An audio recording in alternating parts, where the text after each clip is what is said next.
Obviously, we have a rapist in Lincoln Park. He's climbing in your windows. He's snatching your people up, trying to rape them. So y'all need to hide your kids, hide your wife, and hide your husband because they're raping everybody out here.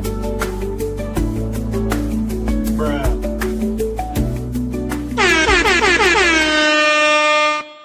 All right, and welcome everybody to your Friday night. Hey, tonight is Friday, August 1st. And wow, it's great to see everybody in the chat, and hope everybody's doing well. Let me take a little close listen to our audio, make sure you're hearing me.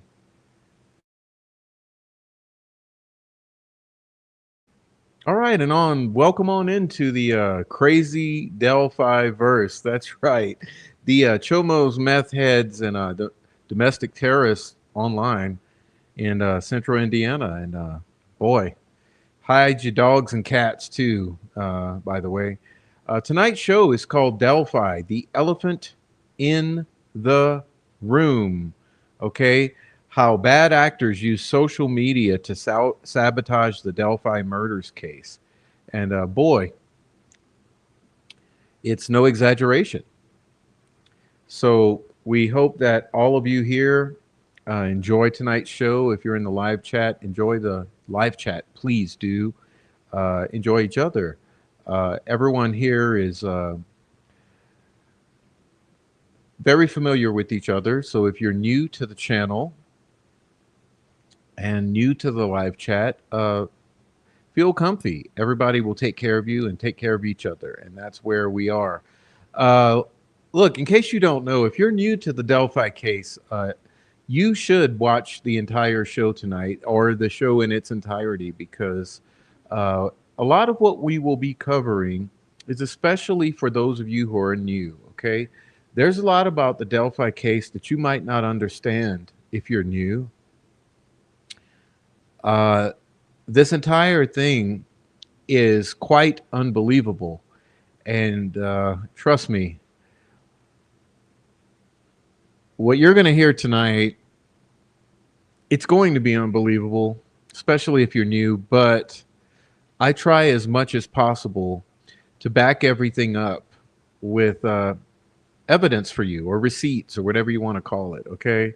And so I will be walking hand in hand with you with receipts and trying to open your eyes to what's really going on and has been going on from day one in the Delphi murders case. It is a case like no other. And second only to Jeffrey Epstein, I believe, for the most part. Um, but we'll be showing you that tonight.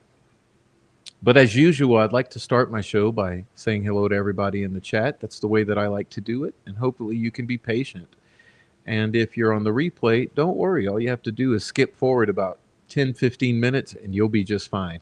Okay, so welcome on in to Delphi, the elephant in the room. Okay, so first of all, let's back on up and see who was here super early. I'd like to say hello to them. Let's see.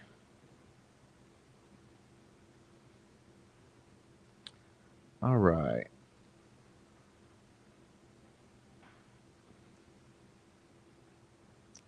Just a fair warning: if my stream crashes, I may just shut down the show because you have no idea how much there is lined up for the presentation, and I just can't allow it to crash tonight. Anyway, first one in here was Oleg Cat. I want to thank you. What's up, Oleg Cat? Okay, Amy's here. Hey, Amy. Icy Cat, Elizabeth Jones, Scott Perkins, Sweet Dude Shibby, Andre, Fur Baby Daddy, Deb, Heather Brown, Dirty Diana, Stephanie. Okay.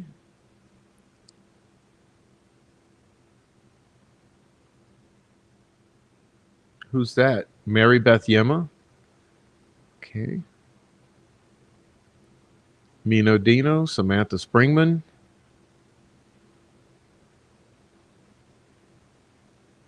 Amy G. Dark Arts by Adrian. And Granny D. Old Mort, New Mort.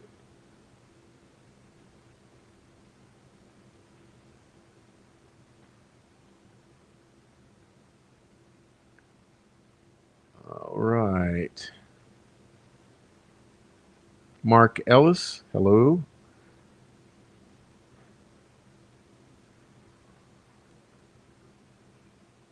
All right, who else is in here?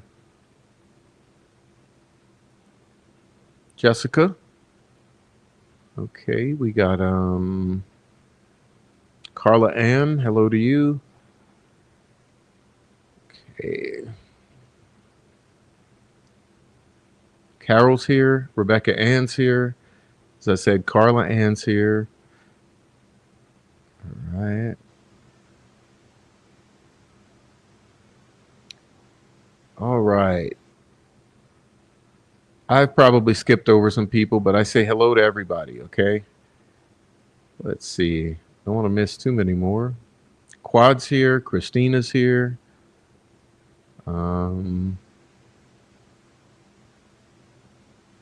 Ninja Warrior Assassin is here. Hello to you.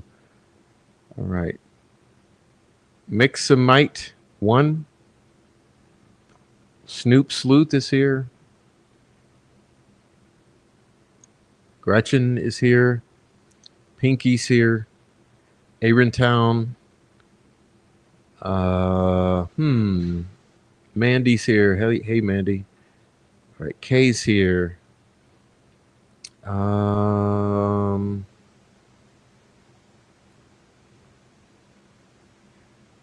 Trial Junkie, hello to you. Okay. Ooh. All right. Court of Public Opinion, 4 Pit Bulls Across America, Sunflower Lola, Um,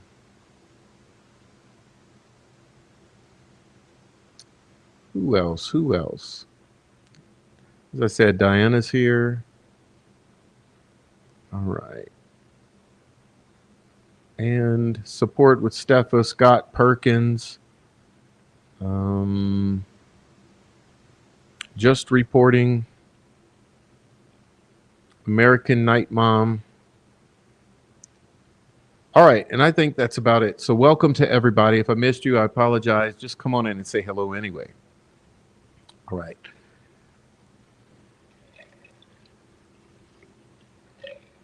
All right. So, what is my thesis? What's up, low card? All right, and whoever else I've missed, welcome on in. So the thesis is that the Delphi murders case has been infested with social media personalities hell bent on controlling the narrative around the case. And if you want to discount it and call it a conspiracy theory, then go ahead. You'll catch up one day and you'll learn and you'll face reality. And the reality is that this case has been infiltrated by dozens of individuals uh, for no good reason. Okay. And by that, I mean that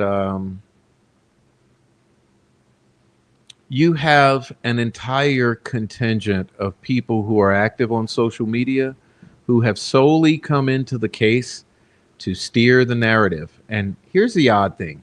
Okay, here's the odd thing. As I look back in time, all the way to February of 2017, I can identify that a large majority, or the large majority, I would say about 3/4 of the creators who have taken up the Delphi murders since the very beginning to this day have been completely controlled, okay, completely compromised, and have totally steered the direction and aided and assisted the people with bad intentions, and by that I mean law enforcement and the family, in my opinion, um, in controlling this narrative around the case. Okay, so the easiest way to identify that begins with the prosecution. Okay, so as we've gone through these past several 2 to 3 years, you know, those of you who have come in new to the case since the arrest or conviction of Richard Allen, it might be easiest to start there. You might be able to identify that as you look at the case as an outsider, as an independent, as an observer, you might just observe that the majority of the prosecution friendly creators, or by that I mean the creators who support the guilt of Richard Allen, the prosecution of Richard Allen, and the law enforcement and prosecutor of Richard Allen, uh, you can very easily see that they're completely compromised in their support of the state, the family, and the guilt of Richard Allen. Okay, as you take a look at them, you'll notice a little pattern. These prosecution shills, or creators who are strongly or heavily biased towards the prosecution, you will notice that they tend to be very strange. Okay, they tend to be high on emotion and low on intelligence, high on outrage and low on information. Okay, they tend to shamelessly issue threats, death threats, intimidation, and doxing on behalf of the prosecution and the family in Delphi. It's pretty easy to put your finger on that and identify it. Okay, so the closer you look at the creators who support the state or the prosecution side in the Delphi murders case against Richard Allen, you will identify that these individuals basically appear to be gang stalkers, uh, a criminal element. Many of them have criminal histories a mile long. Many of them are involved in the or have been involved in the meth trade in Indiana. Many of them, the majority of them, are locals to the area in and or around Delphi, especially I would say anywhere between Delphi and Indianapolis, uh, and that entire third of the state. Okay. Now, what be well, before I move on, you might also be able to track these creators back in time. Okay, so as you observe them very closely, and you use your discernment and truly use your power of observation, you look at these creators, uh, and then you follow them and trace them on back in time. Okay, prior to the arrest of Richard Allen, you trace them on back in time to say like 2020, 2019, 2018, and 2017, and you will find these very same creators going all the way back. Often they cozy right on up to the family, to law enforcement, and to each other, which is why we call them the bootlickers and the protectors of the killers of Abby and Libby. Now, that's easy enough, okay? And you may have seen me for years fighting these people, and I refer to them as the troll farm because they are the most blatantly obvious. When you come onto the case as a new creator, you know, when I say three-quarters of the creators appear to be compromised, I truly do mean it, because the one quarter of the creators who have not been compromised, at least half of them have been run off of the case by this very same element with the intimidation, threats, and doxing. Okay, so I would say what remains here active to this day is about an eighth of the creators in Delphi are actually honest, genuine, uh, well-meaning, independent individuals.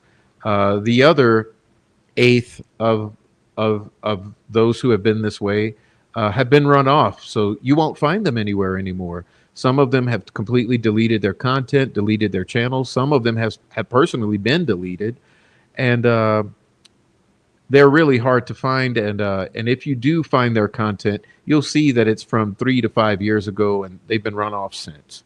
Okay. Now, here's where it gets difficult, because what's far less obvious are the creators and other individuals active on social media who portray themselves as believing in the innocence of Richard Allen, as being anti law enforcement, anti corruption, anti prosecutor, and judge. Now, I know it's very difficult to conceive that there would be people loudly speaking out against the corruption, against the missteps and questionable words and statements of law enforcement, and against the blatant strong arming of the prosecutor and the judge in this case against Richard Allen.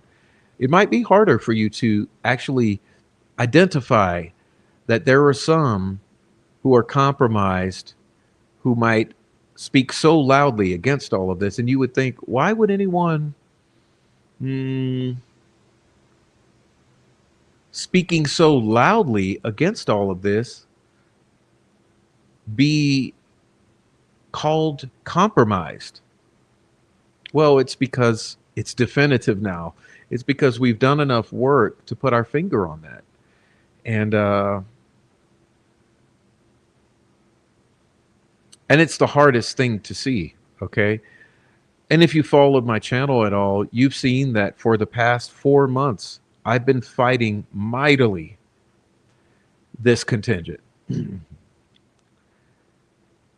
because it occurred to me after some point in time that these individuals were not acting in the best interest of the truth surfacing for Libby and Abby, or acting in the best interest of Richard Allen and his wife and family. And as that occurred to me, I started to make some noise about it.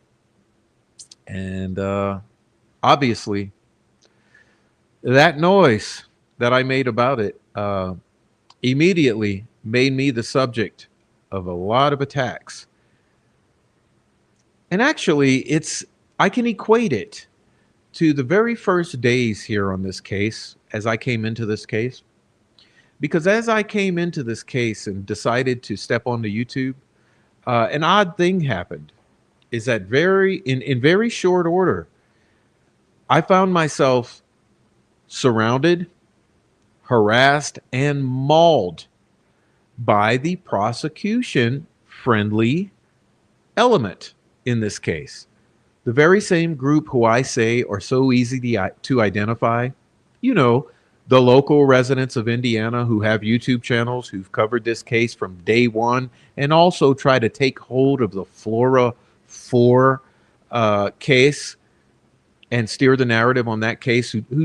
Basically the individuals who fiercely defend the family and law enforcement and the prosecutor and judge, and who fiercely defend the white supremacists, gangsters, bikers, meth dealers, and all of the above in Indiana. That contingent, they immediately attacked. Okay, their whole character, or the character of the shoes that they fill, is supposed to be blatantly obvious.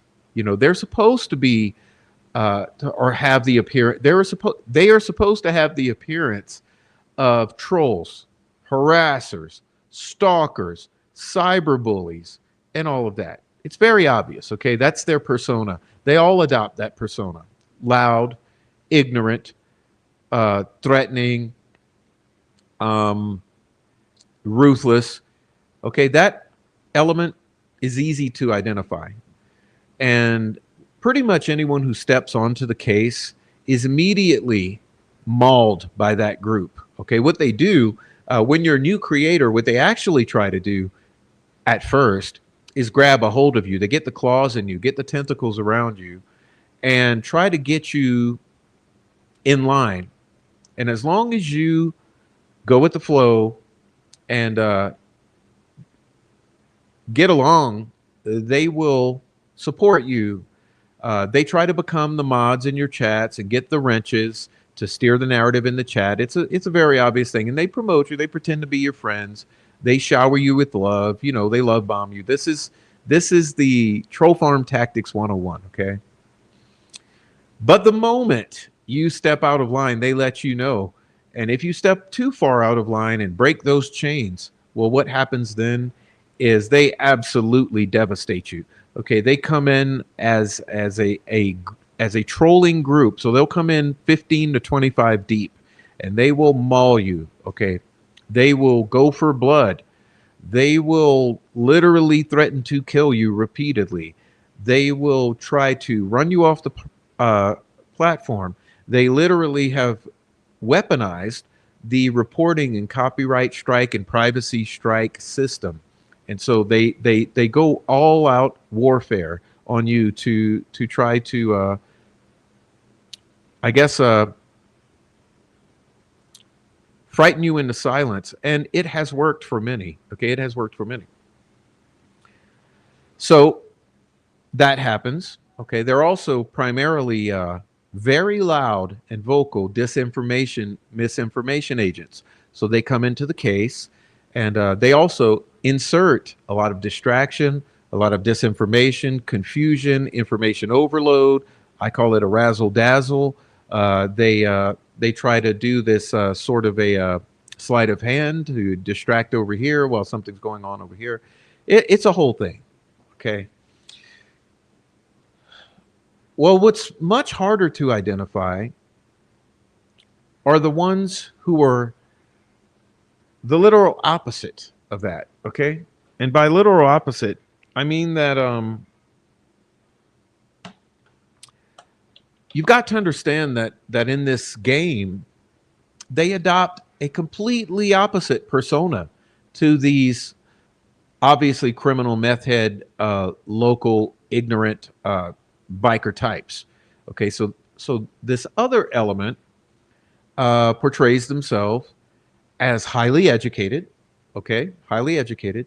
Uh, Most of them are not from Indiana, so they're outside of Indiana.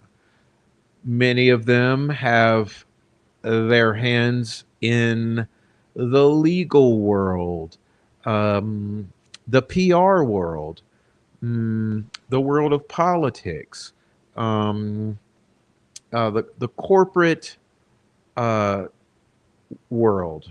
You know, the type you'll see dressed nicely, well spoken, mm, completely the opposite of far right domestic terrorist extremists. These types tend to be far left, Antifa type extremists. Um, so they will also shower you with misinformation, disinformation, distraction, and uh, and tactics. Okay, and they do a similar thing. If they sense that you are leaning towards the defense world, they surround you like a I don't know, I don't know, a gaggle of witches. You know, they surround you in a circle, and they start working their magic on you. Okay, and they heap praises onto you. They'll share thousands of screenshots with you. They'll try to get you to focus exclusively on white supremacist domestic terrorists in Indiana, uh, and ignore anything else. Okay. Uh, they definitely never want you to focus on the drug world. Okay. Or the methamphetamine plague that was uh, prevalent in the I don't know, say from 2000 to 2020. Um, they don't want you to focus on the underworld of criminals there, unless you're solely talking about white hate. If you're talking about white hate, oh, you're just fine. They'll let you run with that. But don't talk about the methamphetamine. Don't talk about the child trafficking or the catfishing and child pornography and that type of thing. Okay. Um, Oddly enough, they similarly insist that you accept the state's narrative on just about everything, including all the evidence, the timeline, the theory of the crime, and all of this other stuff. As long as you choose someone else other than Richard Allen to blame, they're pretty much fine with it. However, should you step out of line and say something reasonable, say, for instance, something to the effect of, well, I actually don't know if Richard Allen is factually innocent or not because there's nothing to prove it to me one way or the other. I just believe he's most likely not involved in the crime. But either way, I'm pretty fucking highly confident that he was railroaded and wrongfully convicted. Well, that's not good enough. See, that's not an extreme enough position for them. So since you do not loudly proclaim with zero evidence that Richard Allen is factually innocent, and that obviously it's someone just like Richard Allen, but not Richard Allen, that committed these crimes. And it's also most likely a lone wolf killing, just like Nick McClelland says, where the girls are there on the bridge in Delphi at the time and place the state says, and the way that the state says, and with the evidence that the state says, and chases him around the creek or across the creek, as the state says. He kills him as a single individual, or maybe one or two, as the state says, and then runs out of there just in the nick of time, as the state says. Just it's not Richard Allen. As long as you follow those rules, they won't maul you. Okay, but the second you exhibit any sort of say, what's the word, skepticism, discernment, critical thought, you are also outcast. Okay, and then the tactics come around in a similar fashion with the doxing, the intimidation, the deplatforming, the false strikes, and all of that. And then something that I intend to do an entire show on in the future, the most odd thing in the world. Okay, the most odd thing in the world, which no one would anticipate. Okay, no one on Earth would anticipate or predict that these two groups would do this. But it's true that what happened in this case and what we've seen in the past couple months, it's just absolutely baffling. Okay, is that this troll farm side, or the prosecution heavy criminal underworld local Indiana side, who say that Richard Allen is completely guilty, he's a baby killer. Okay, this side, and this side who says Richard Allen is a completely factually innocent, wrongfully convicted, and absolutely not. This educated, liberal, outside of Indiana, for the most part, corporate leftist side, oddly enough, has come together with this far right motorcycle club, meth dealing, local Indiana, family protecting, bootlicking, prosecution shilling side. And they both come together just like this, okay? Very tight knit into something that I call the uni-party, thanks to one of my buddies, okay, who calls it uni-party, because that's exactly what it is. It's two wings, same bird. And I know that for anyone new, you'd never believe it, you never accept it. But it's all factual.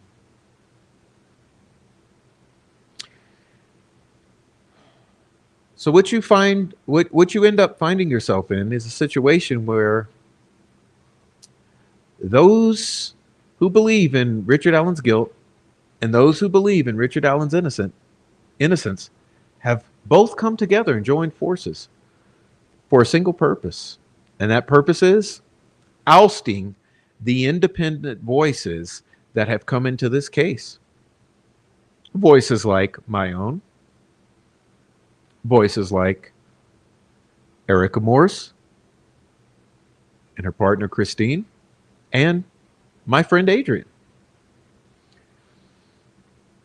For some reason, our words are so damning to both of these groups when it comes to this case that they've decided that joining forces to silence us is the only way forward.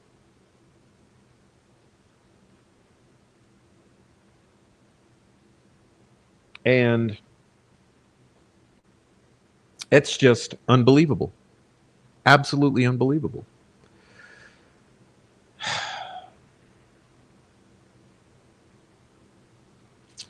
So at some point, we will be exhibiting proof of that for you, because I know there's a lot of skeptics out there who will never believe what I'm saying.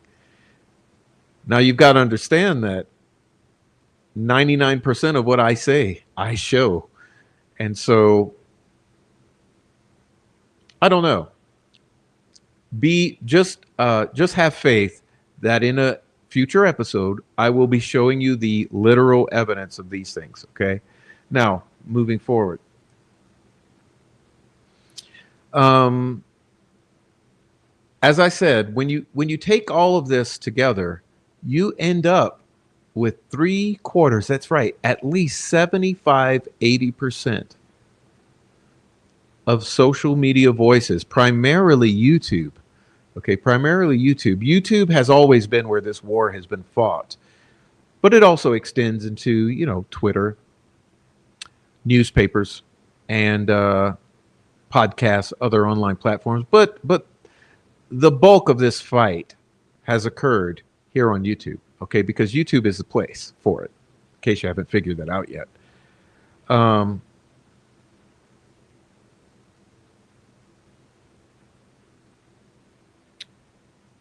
so how, Prof? Okay, so how? So the question is how? Well, okay, I'll tell you how. Because it's multi-tiered. So you may say, well, it's just public discourse, okay? YouTube is just public discourse. So how does that affect the case?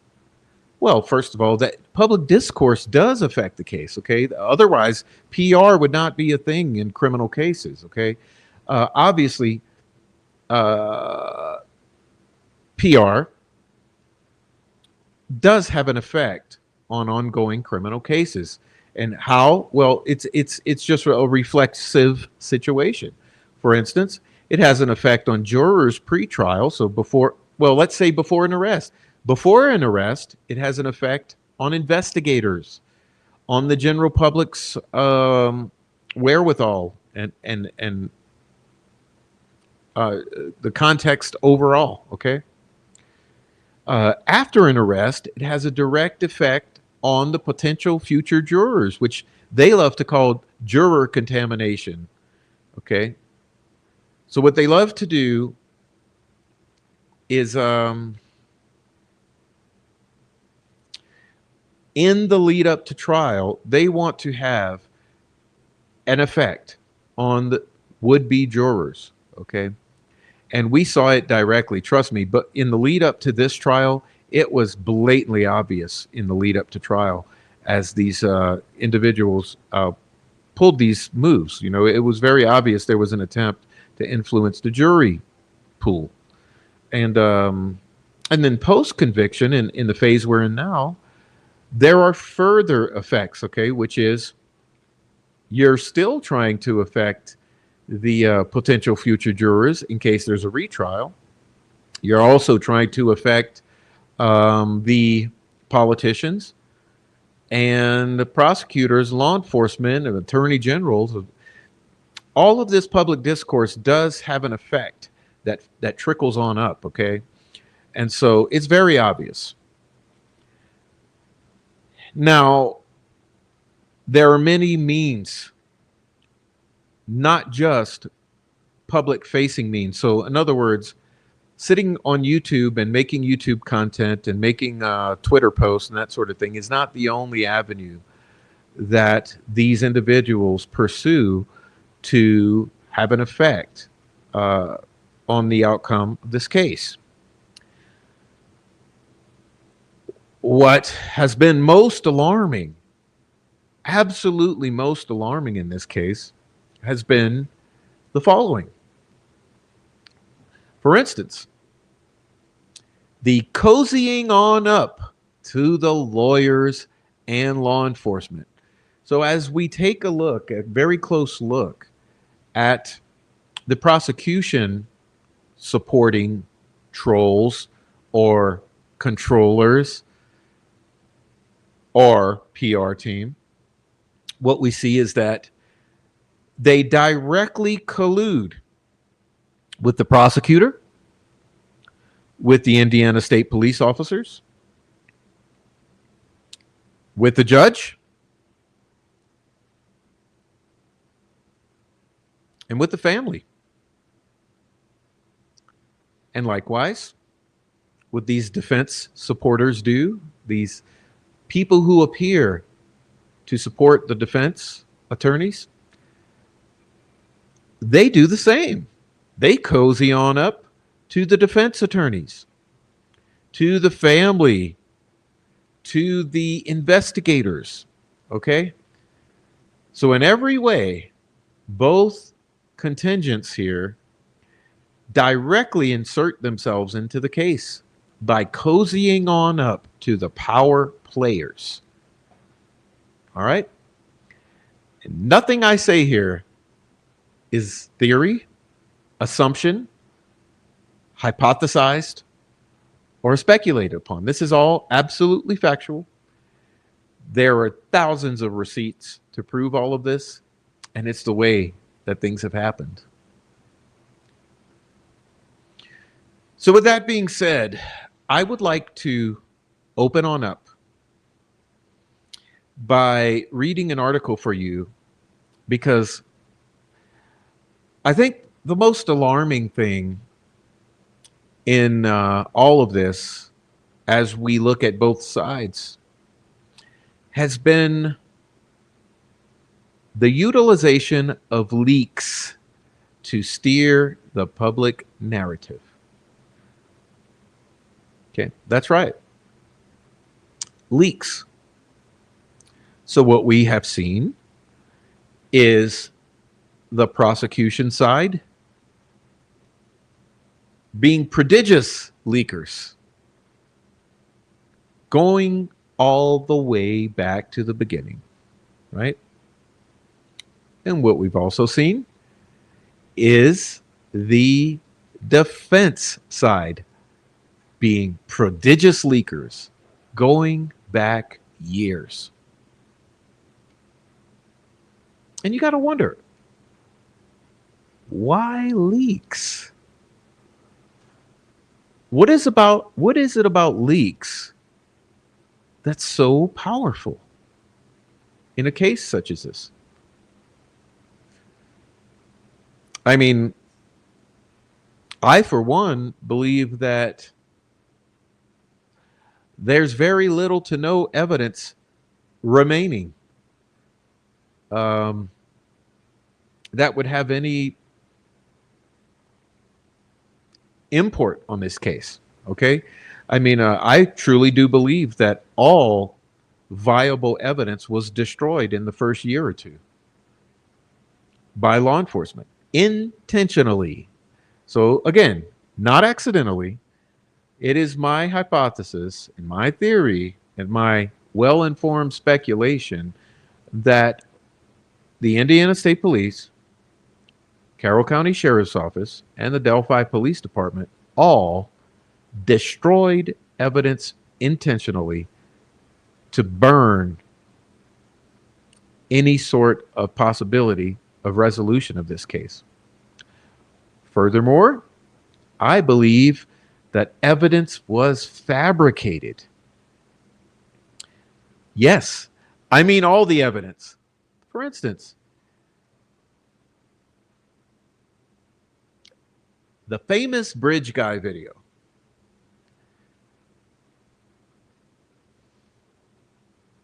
I mean, you may have seen that Hulu is now advertising a documentary called Capturing the Killer, which is specifically aimed at steering the narrative around this case, happens to utilize what is alleged to be the video from Liberty German's cell phone. And I think a lot of people want to act like it's so far out of the realm of possibility that that video is faked. But I ask you, go look at that video. Go look at the video that they claim is from Liberty German's iPhone 6S from 2017. Go look at that video.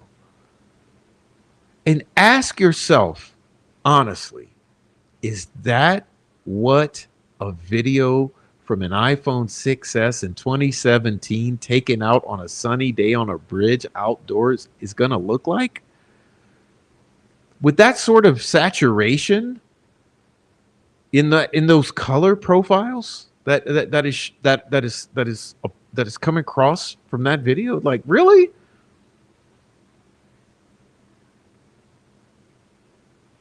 And I mean, after all, for years, people have questioned the authenticity of the so-called Abby on the Bridge Snapchat, which we know doesn't exist on the victim's phone. Predictably, I mean, we said it would not, and just a one in a line of many predictions that we made that came true. Video that I mean that photo doesn't exist. Okay, reason being, it's fucking photoshopped. Okay, we've consulted with a handful of Photoshop experts. All are in agreement. It's photoshopped. And since trial, now we've gained a photo in the backseat of a car that doesn't look right. There's other so-called digital evidence that doesn't seem right. Like nothing seems right. It all feels fabricated. So there's so many levels of this.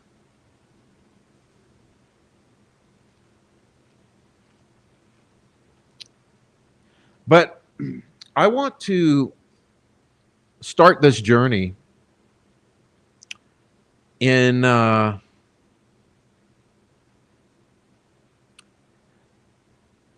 in the direction of talking about leaks. Okay, we're going to talk about leaks, and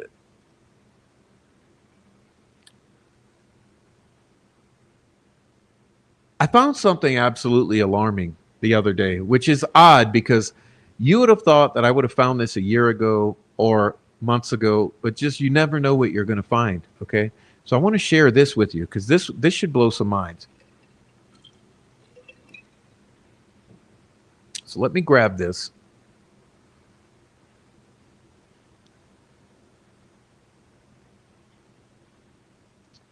All right, now this article is from Vox. Okay, this is an article from Vox.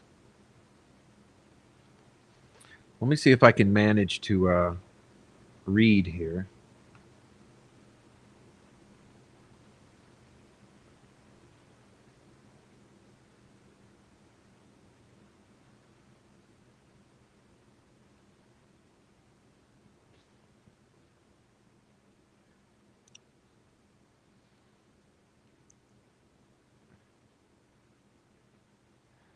All right, this says now please put your listening ears on because this is one of the many things that law enforcement should have addressed, but obviously they don't care. Okay, they don't care. But listen to how this opens. This is the Delphi murders were a local tragedy. Then they became true crime by Aja Romano. She says, in my inbox sit 3 eerie, unsolicited photographs of a crime scene. The photos, not graphic, but disturbing all the same, were allegedly taken at the scene of the Delphi murders.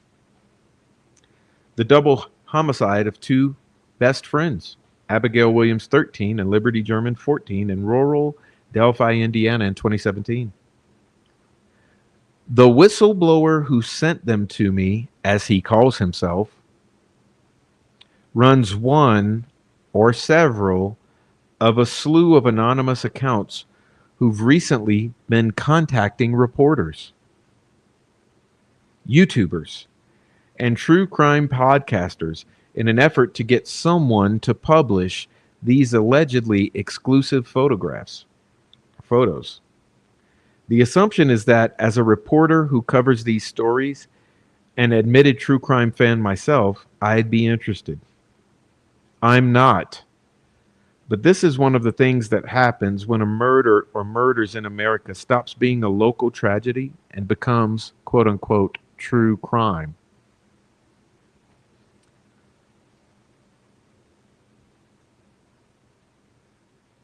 Now, let me ask you.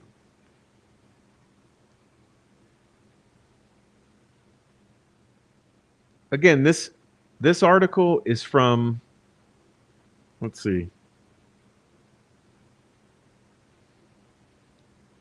I forget. I forget. I have it. Maybe Adrian can find it if she's still here. I told her when this article is from, but this article here, um, it's from the time of the Delphi murders, crime scene photo leaks. Okay, now think about this. Who is this quote unquote whistleblower who is emailing journalists the crime scene photos that had been leaked?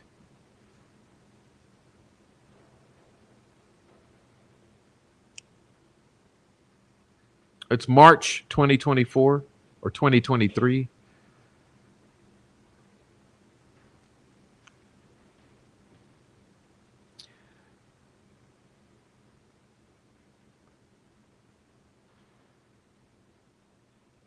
Question: why did no one investigate this?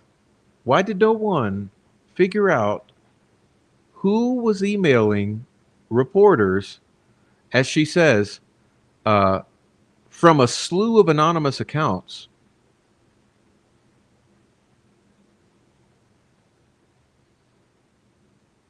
Anyhow, let's continue. I'll try to be quick because it's long. And the reason I want to do this is because it's good. Okay, it's good points she makes here.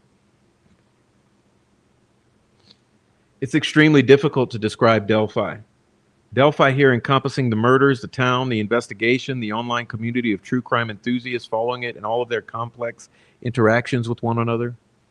It's too vast and tragic to put into words, and also too messy and complicated. Of all the recent big cases, Delphi has developed an entire true crime ecosystem of communities, all wanting justice for two tragically murdered girls, and all too often at odds with each other in their pursuit of it. It's easy to see why it's gotten so big and complex.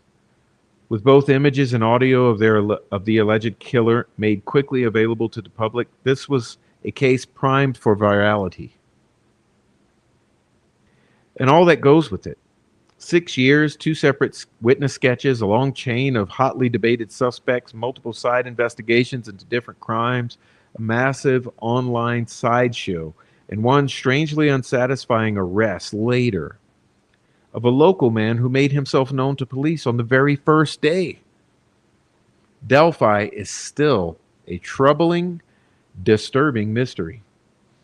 As difficult as Delphi is to stare directly at, however, it's worth making the attempt because, as eerie and ugly as it is, this case is significant. Not just for the complex ecosystem that has formed around it, but because in all its messiness, it points the way toward the complicated future of true crime itself. Carroll County, Indiana, where tiny Delphi, population 2,972, is located, is as rural as it gets. Near the northern edge of town lies the Monon High Bridge Trail, an easy walking path that runs southeast to the Monon High Bridge, an abandoned railroad trestle. It's a massive 853-foot long structure, the second tallest bridge in the state, and has no railing. A slip and a fall, a tumble through one of the many missing railroad ties or broken railroad ties on the bridge. It's a sheer drop of 63 feet to the creek below. While the terrifying bridge is technically off limits to the public, in reality, it's a cool hangout spot. On February 13, 2017, a sunny Monday afternoon, allegedly, best friends Abby Williams and Liberty German asked her older sister to drop them off at the trail, according to German's grandmother. German and her older sister frequently hung out at the bridge, hiking and taking photos, so it wasn't a concern for Big Sis to drop the two girls off shortly before 2 p.m. and be on her way. German's father intended to pick them up in an hour or two, according to the mainstream narrative. After he was done with his afternoon errands,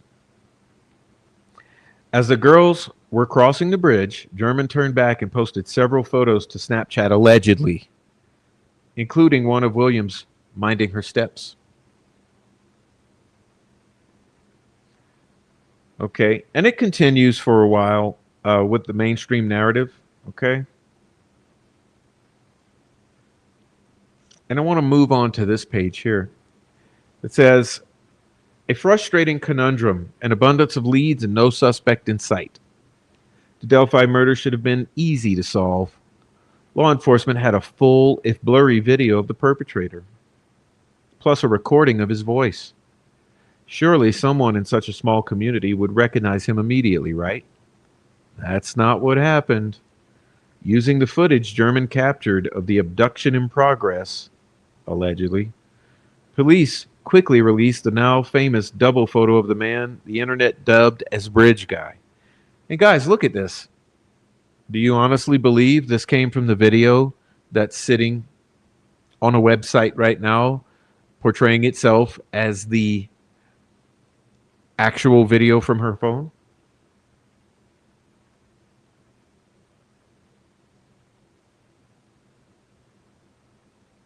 This was arguably the moment when Delphi stopped being solely a hometown tragedy and entered the annals of true crime fame.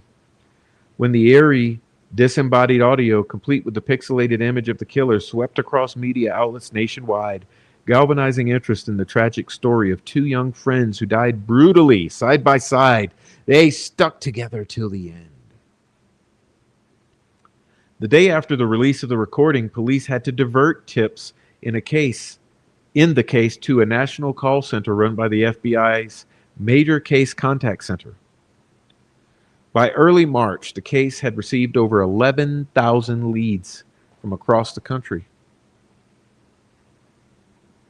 I consider Delphi to be the first case that hit that land speed record in terms of generating interest in it at once, defense attorney Bob Mata says. This is the rare case that law enforcement wanted to go viral. Police turned to the wider public in the hope of generating leads, and the public interest waned, and they kept the case on the national media radar by doling out new tidbits of information. At the same time, the police seemed to clamp down hard when it came to providing vital context for info they shared. Even 6 years later, there's scant information on the official ISP tip page. The little information the police did reveal was often confusing, baffling, even contradictory. The limbo left the public with no real guidance on how to be helpful, which may have rendered them anything but. Okay? On July 17, 2017, authorities released a sketch. Okay? The sketch opened the floodgates for online guesswork. Just 2 days after the sketch's release, ISP was cautioning armchair sleuths to stop posting side-by-side images of the suspect sketch and random men on social media. Online, suspicion was often aimed at the victim's family members as well as unaffiliated Delphi residents and men across the U.S. Anyone and everyone who bore a passing resemblance to a sketch. Two Delphi residents who have the same name both experienced intense harassment after multiple true crime podcasts hinted at the involvement of one of them, again based on nothing more than speculation. Multiple people I spoke with lamented the current state of online sleuthing around the case, but blamed the pointed but incomplete information coming from law enforcement for leading to the anarchy online. Quote, I don't think of myself as having been drawn to the online community in this case so much as having been pushed to the online community due to law enforcement being so tight-lipped, Robbie Coleman, a 36-year-old Indianapolis web sleuth, tells Vox. The only avenue for learning anything for years.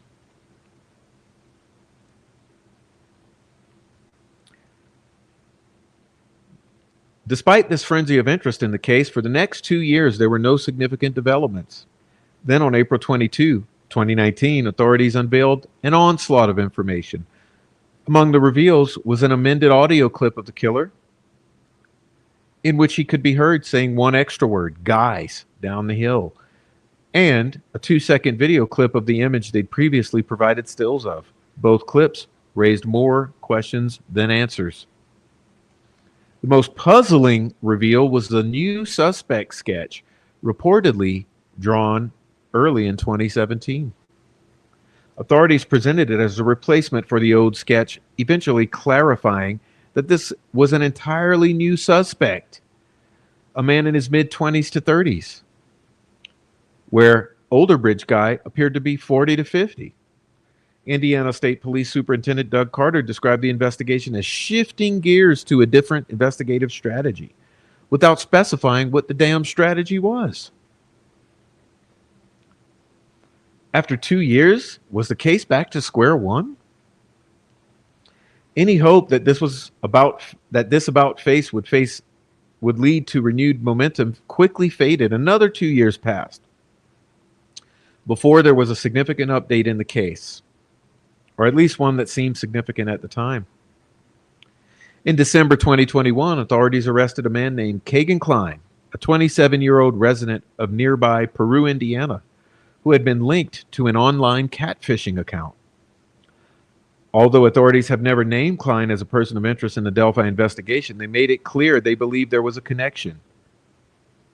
I mean, after all, Klein did communicate with the girls on the day they allegedly went missing, luring them to the bridge, according to Jerry Holman.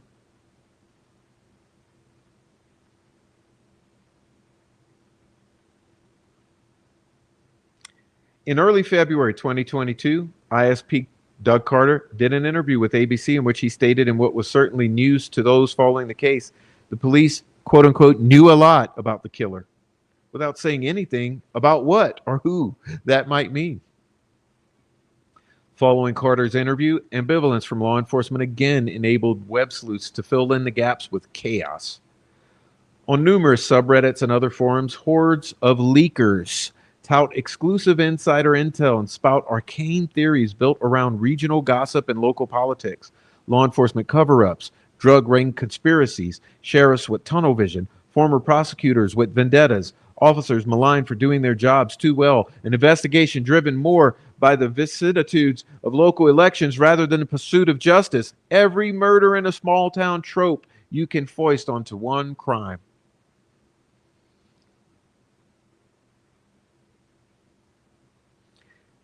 To even be able to read most of the Delphi forums, you have to learn a glossary of acronyms and shorthand lingo. BG, Bridge Guy, FSG, Flannel Shirt Guy, One of the Witnesses, OBG, O Bridge Guy, YBG, Young Bridge Guy, LE, Law Enforcement, MBW, Muddy Bloody Woman. An endless parade of other people referred to only by their fucking initials. Anyone who surmounts the barrier to entry is already more likely to be invested in the case and more likely to find themselves joining the rampant, furious finger-pointing that accompanies it. One of the most polarizing constituents is The Murder Sheet, a podcast by husband and wife team who originally met and allegedly bonded over true crime. In an interview, Kane said, "The show focuses on journalism that furthers your understanding of the case. They've arguably been successful. They've gotten several exclusive, like excavating the 2017 search warrant of the property where the girls were found, the Ron Logan warrant. Suspicions against the property owner, Ron Logan, have lingered and continue to run rampant. Logan was never named as a person of interest and reportedly died in 2022. Online, however, despite Kane's long journalism career, and perhaps because they began as true crime fans, some sleuths see them as little more than glorified Redditors. Then there's the issue of money. The podcast is self-sustaining. Kane and Greenlee have recently gone full-time. That move in turn invites criticism that podcasters are exploiting tragedy for personal gain. Yet The Murder Sheet is far from the only monetized true crime project focused on this case. One forum advertises a secretive community with exclusive access to private information from law enforcement. $20 to join. The owner told Vox he's made over $5,000 from the entry fees alone. The massive growth of true crime industry means that more people than ever are engaging in the space, and not always ethically. One popular podcast courted controversy when it aired a series of episodes in which the host put forth speculation about a random Delphi resident with no known connections to the crime. The Murder Sheet's biggest quote-unquote find arguably came in 2022, a transcript of a police interview with Kagan Klein. The interview contained a wealth of new information, yet the pair came under fire from other podcasters and onlookers for leaking info, reportedly initially leaving in an unredacted identifying detail. The transcript, however, provided the first substantiated link between Kagan Klein and the murders. Klein admitted in it to having previously interacted with Liberty German. This flurry of online activity stood in stark contrast to the radio silence from law enforcement. By 2022, even the victims' families were voicing their frustrations. They don't know what they're doing, German's mother told reporters in May about law enforcement. In October of that year, however, the state of the case abruptly changed with a surprising and confounding arrest. On October 26, 2022, authorities arrested a Delphi resident, Richard Allen, a 50-year-old CVS pharmacy employee with no criminal record. A few days later, authorities confirmed the arrest in a frustratingly brief press conference. It took another month for the arrest affidavit to be unsealed, revealing the stunning truth behind the arrest. Allen had actually gone to the police in 2017, shortly after the murders, and identified himself as having been on the bridge on February 13. Why had it taken so long to find him? Media reports blamed the snafu on the FBI, hinting that a filing error by a civilian FBI employee led to the delay. Was it really that simple? Did the investigation spin its wheels for 5 years for no reason at all? Important to reiterate that the FBI denied such claims. The most overwhelming evidence for Allen's guilt is that he places himself on the bridge and looks like Bridge Guy. According to the affidavit, Allen's self-identified outfit of a blue jacket and jeans matched that of the suspect. This could, on the one hand, be highly damning circumstantial evidence. If he didn't realize Libby German had caught him on camera, he'd think nothing of placing himself on the bridge. Then again, he was arguably wearing one of the most generic outfits in Indiana, a blue Carhartt jacket and jeans. The multiple eyewitness sightings of Bridge Guy are consistent with Allen. One woman claimed to have seen a man who fits Allen's description looking muddy and bloody. Then there are ballistics. According to the affidavit, an unspent shell casing was found lying between the bodies of the victims. A casing investigators believe they were able to match to Allen's gun. There's no mention in the affidavit of DNA, so this could be the best forensic evidence the state presents. There's several problems with this, however. For starters, the entire field of ballistics evidence is increasingly considered to be subjective pseudoscience rather than legitimate forensics. And even among already shaky ballistics, matching an individual gun cartridge to an unspent casing is an extremely rare type of evidence. In an interview with the Murder Sheet, one anonymous criminal defense attorney said he'd never seen an unspent shell casing presented as evidence in trial. Important to keep in mind that none of the witnesses' descriptions were consistent with each other. Some described a tall man, a muscular man, a young man, a 20-year-old, a 50-year-old, a short man, a fat man, a big man, a man in black, a man in blue, a man in brown. The probable cause affidavit has divided followers of the murders into camps. Allen's defense released a strongly worded rebuttal to it, pointing out the many gaps in the investigation. Meanwhile, the case is under a gag order, which means no more information will be forthcoming until trial. Okay? If Allen is Bridge Guy, then his role in the crime raises numerous questions. Was he acting alone? Or, as prosecutors have claimed, with others? Is Keegan Klein still somehow connected to the murders? If Ronald Logan was the original hot choice for Bridge Guy, as indicated in the search warrant for his property, why didn't law enforcement pursue him as a person of interest more diligently? And why did Allen continue living in Delphi, even keeping his clothes from the day of the homicides, as though nothing had happened? Well, now we know he didn't, okay, because the jacket was purchased after 2017. If there's little forensic evidence tying Allen to the crime, then the abundance of alternative suspects could present a gold mine for his defense, although we know now that the judge did not allow that, right? Meanwhile, web sleuths continue pursuing their own agendas to the point that even if Allen is found guilty, there will likely be plenty who reject the verdict. You need to accept that Ron Logan is bridge guy, the whistleblower tells me. Oh, who do we think is uh-oh. Uh-oh. Ladies and gentlemen, who do we think is emailing this person the crime scene photos? Who do we think is emailing the person this author the crime scene photos with a phrase like that?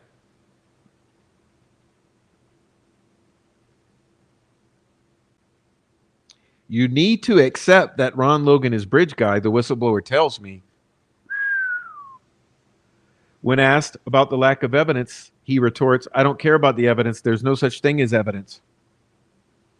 He has a point. If there's anything true crime teaches us, it's that facts, circumstances, evidence, proof, doubt, and truth are all often in the eye of the beholder. All right. I'm going to skip ahead a bit.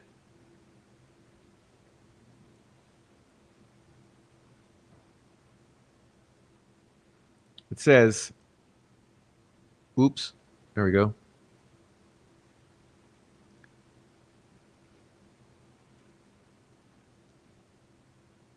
I think any exposure can be good, he said, but there are elements that can be clearly harmful, especially to the victims' families. An example would be the person trying to sell crime scene photos. But like most cases, the online community didn't factor in at all when it came to solving it, if Allen is, in fact, the killer. And that might be the biggest irony of all. Because however obstructing, counterproductive, or messy their efforts are, every web sleuth I spoke to says they do not do it because of the game, the thrill, the chase, or the clout, but because of Abby and Libby, the girls who had a sleepover that night before and awoke early that morning excited about having a day off. They helped Libby's grandmother with the filing papers in exchange for pocket money. They wanted to go shopping later that afternoon after the bridge. Blah, blah, blah, blah, blah. Okay. Last year, I took my own kids to the bridge, Coleman told me. I didn't tell them what happened. They thought it was just a neat hike. They noticed the teddy bears and the memorials and asked, but I kept it at arm's length. But I need to keep that perspective to make it real. A lot of people in these groups need their own moment like that. And those even furthest down the rabbit hole say they are doing it for the girls. I believe the girls are watching this, the whistleblower tells me. I believe the girls are helping. Still, the empathy only extends so far. When he talks about the mother of one of the victims, he's divisive. She's blocked. We don't care about her. Then he tosses in an aside. He wants me to know he knows who killed Natalie Wood. Okay. So, why'd you do all that, Prof?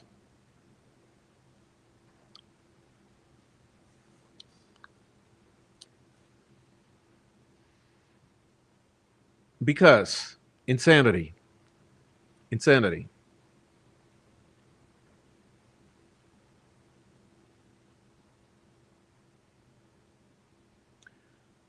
Why have people taken it upon themselves to interfere in this case to the extent that they have? It's unending. It's unending.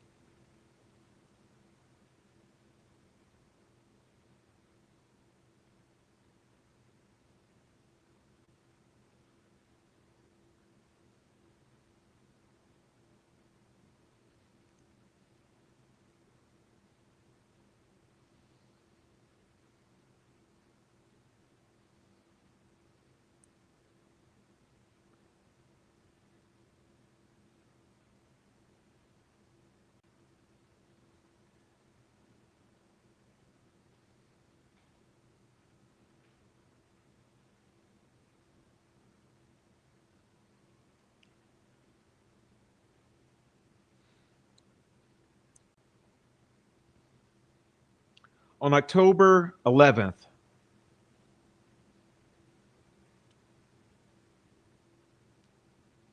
2023, Robert Forson grabbed a gun, walked into his garage, and blew his head off.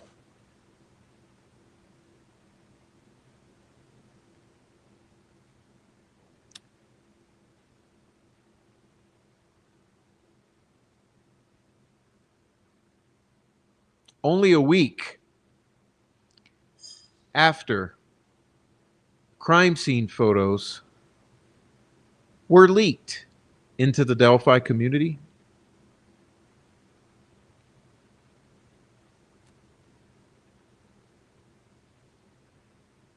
by the most spineless, gutless, selfish motherfuckers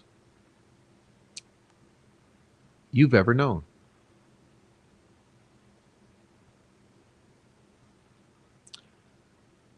Motherfuckers who have still yet to take accountability for their actions.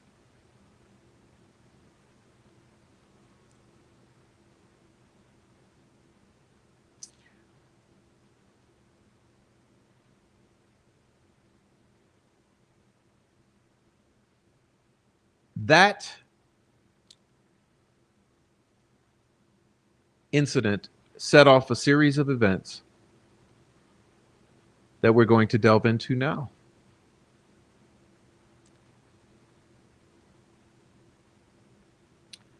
Before we delve into that, I think it's important to state that in no way do I believe that any individual in their right mind would go and take their own lives solely because of alleged involvement in leaking the crime scene photos of Abby and Libby. There's absolutely no way. It would never happen. So for all of you out there, I got a rude wake-up call for you.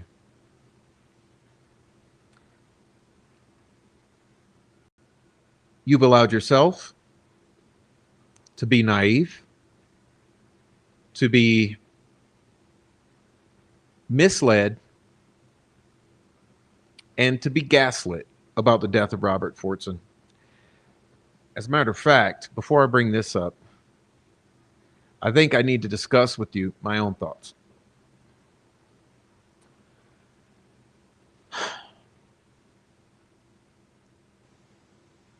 It is well known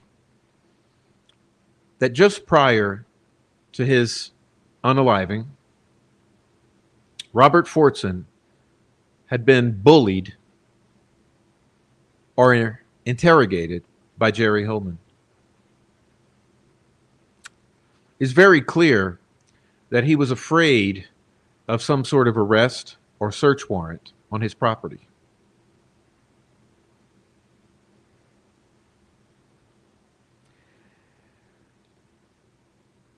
Now, it's absolutely certain that he shot himself. So all of you in the chat saying he didn't kill himself, come on, wake up. He killed himself, okay? You have to bring this to the next level. What would a man like Robert Forson kill himself for?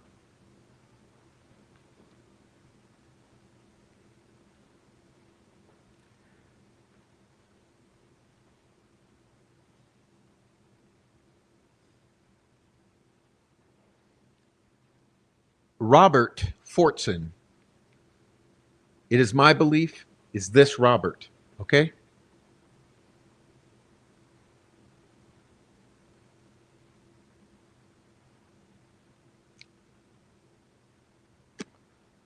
The reason I believe so is because when I said it, the controlled opposition vehemently denied that this is Robert Forson, which means it is Robert Forson, okay? Yes, I have heard it in April. Question. There were actually three. The picture of the runes was found through the Yellow app and had been released on the dark web. Also, we've heard this a long time. I've heard it on many platforms in private rooms. This is very old news. There were three. One stood for power, one for God, and one for communication. Respectfully, it was told to several of us. I can't show crime scene pics. There were three, and they were discovered online. They were shown through the Yellow app across seas and in Georgia. I wish I could be your source, but unfortunately, I'm tired of being threatened. I knew it over 2 weeks ago. I can't tell my source just like you can't. I'm not trying to take anything away from you. This is not a competition to me. You were definitely partially correct, but not quite a backwards F. The parts that make up the lines to the F are not straight. A backwards anything in Odinism means the opposite of.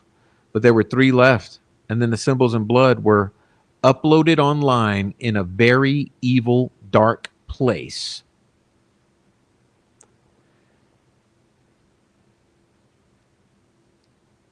You see, it seems to me that this Robert has been dicking around the dark web. Not only has he been dicking around in the dark web for crime scene photos of Abby and Libby, but he's been dicking around in a very evil, dark place. Now, if you were a military man with a wife and a family and had just been interrogated and threatened and bullied by Jerry Holman, and if you happen to have a computer history tied to your IP address on the dark web in a very evil, dark place where there's potentially snuff films and CSAM, and you felt that these sirens coming around the block were coming to serve a search warrant on your property and we're going to figure out where you've been dicking around on the dark web, you might just go into your garage and blow your head off.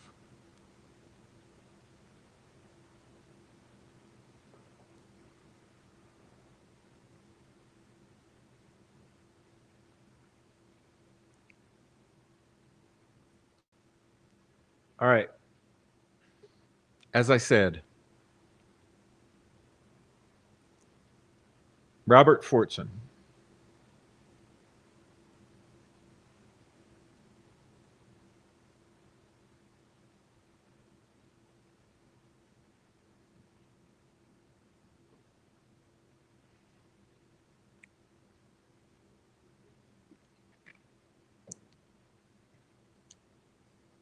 Gentlemen,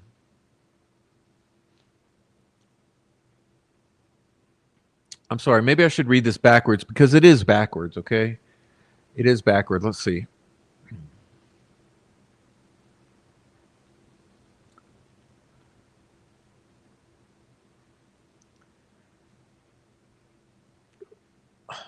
Good afternoon, Judge, says Brad Rossi. Andy and I wanted to touch base with you before the end of the work week. The issue revolves around the possibility that some of the crime scene photos have been leaked, so to speak, and are in the hands of the public. There is most certainly a photo of the F tree that is floating around in public. The photo itself is not overtly disturbing, but the concept that it is in the hands of the public is of concern. Of greater concern is the fact that a local content creator by the name of Rick Snay has apparently communicated to the public that he has copies of the crime scene photos. I am attaching a copy of the communication that was forwarded to one of our staff members by an uninvolved third party. We just learned of this in the last hour. I immediately called Nick and informed him of the circumstance. Turns out Nick has known about this for the past 24 to 30 hours or so and has informed me that they are looking into the matter. Okay, so this is October 6th. This means October 5th or prior, Nick McClellan knew about this. The primary purpose of this email is to communicate our concerns with the situation. Most certainly, we did not leak this information. We wanted to make sure we got out ahead of this and inform the court as well as Nick in the event that these pictures find their way onto the internet. This might be a circumstance which requires the court's attention. I say that in terms of conducting some inquiry into the source of this information leak. Otherwise, Andy and I are both available for a phone call if necessary. Nick informed me earlier that he too is available for a phone call throughout the weekend if necessary. We await your response, Brad Rossi. Gaul, October 8th, 11 a.m. Good morning, gentlemen. Thank you for passing this troubling information along to me. I'm quite disturbed by this new development. Since Nick has been made aware of this information, I'm making some assumptions that I would like a response to. 1. I assume that law enforcement is investigating. 2. I assume the local content creator Rick Snay has been interviewed. I assume the individuals named Ein and Kevin have been interviewed. I assume law enforcement has demanded the return of the photographs in the possession of Rick Snay and murder sheet. I assume that Brad and Andy have provided the name of their staff member and the uninvolved third party to Nick for interview by law enforcement. I can recall our communication back in December 2022 regarding an email from Andy to Brad, which contained discovery information but was sent to the wrong Brad in Andy's address book. Has that individual been interviewed? Could that be the source of the leak? Also, I am recalling a bill I received from Brad and Andy for duplication of exhibits by a vendor, which I disallowed. Is it possible that the vendor is involved? Brad and Andy should share the name of that vendor and the date the vendor was hired to Nick and or law enforcement for investigation as a possible source of the leak. These local content creators are not journalists and have no right to claim any type of privilege. They should divulge to law enforcement who they got these photographs from to allow law enforcement to continue to investigate. The photographs must be returned to law enforcement. If they refuse to turn them over voluntarily, I will issue an order directing the immediate return, or they will be subject to contempt of court. That contempt will result in an immediate arrest and incarceration until such time as the photographs are returned. This is a drastic measure I should not have to take, but will if necessary. Each of you have numerous staff and assistants helping you with your work. I am also assuming that all of you trust those individuals to maintain the integrity of the case and that you are confident none of those individuals are involved. Please let me know at your earliest convenience what your thoughts are about moving forward, Judge Gaul. Okay. And here's the most alarming. Here I'm getting to this.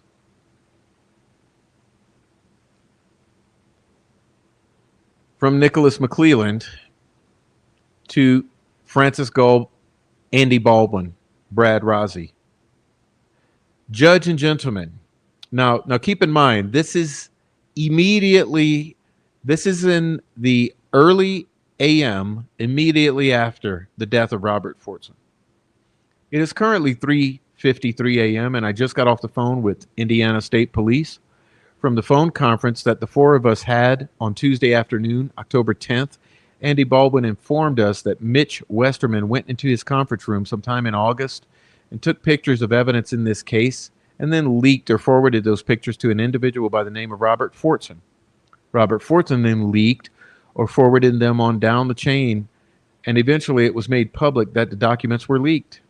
Robert Forson lives in Fishers, Indiana, and is employed as a civilian Title 32 tech at the Fort Wayne U.S. Air Force Base. As part of the investigation, an ISP detective went to the Air Force Base in Fort Wayne to interview Robert Forson on Tuesday afternoon to get a statement from him about the leaked information. The goal was, 1, to gather the photos that he had to make sure they were deleted from his phone, and 2, find out who gave him the photos and who he gave the photos to. Robert Forson met with ISP Detective Jerry Holman but refused to answer any questions and stated that he wanted an attorney. Soon after that, we had our phone conference between the four of us. At 10 p.m. last night, Robert Forson committed suicide. 1 self-inflicted gunshot wound. He is married and has a teenage daughter. The initial information I have is that his wife stated that he was worried sick about being in the situation. And the last info that I have is that Robert stated to his wife that if I just be honest or come clean about where I got the photos, I will be okay. I am not sure if this is the appropriate way to notify everyone of this, but it's 4 a.m. and this is the latest in the bizarre twist in this case. This is getting serious and way out of control, gentlemen. If you have additional information about this leak, please forward it on to me or ISP Detective Holman immediately. I do not want to get another phone call like this that Mitch or someone else involved in this leak has hurt themselves or someone else. If I am up if anyone needs to call. My cell is redacted.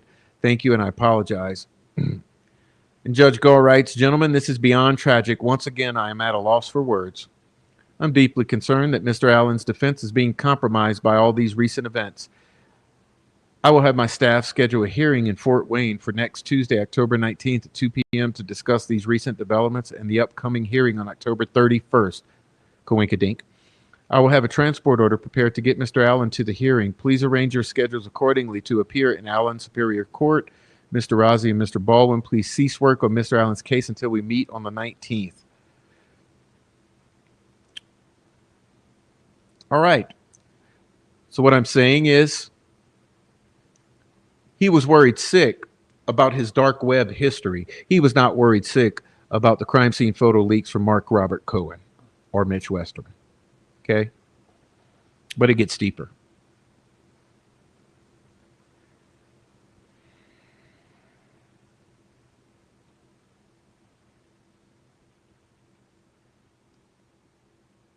Look at the date. January 22nd, 2023. A few weeks ago, which would have been December of 2022. Important date to keep in mind, December of 2022. A few weeks ago, I got an email from someone claiming to have crime scene photos from Delphi. I forwarded the email to the Delphi police. Subsequently, those photos turned up on YouTube. Following that, the same person emailed me claiming there were also photos of the bodies.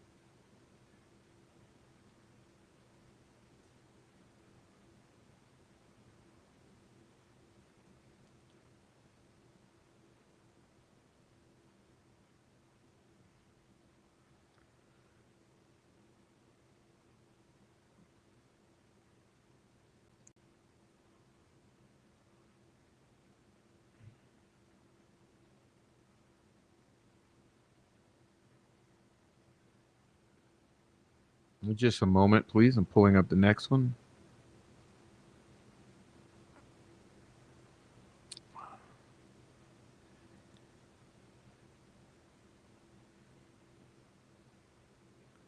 Gray Hughes named the leak last night in his live.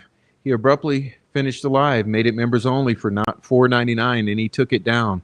He admitted it was March 2017. The pics and more.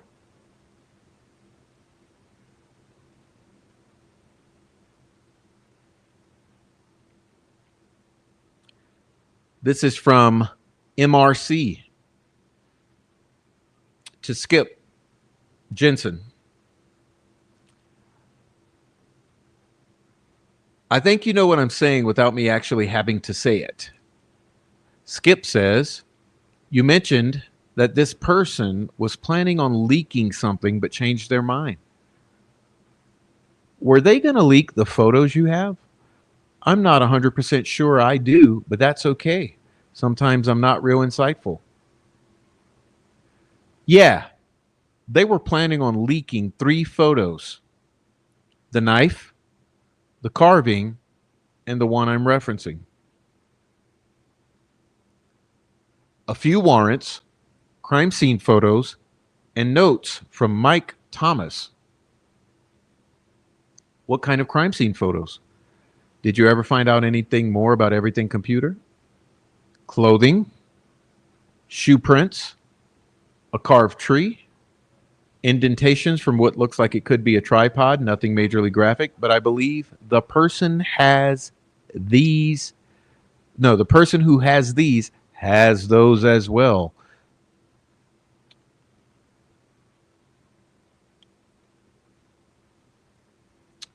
Mike Thomas or Mark Pinkard circle. This is someone Liggett promised something to and did not deliver, gave it to someone else. A job?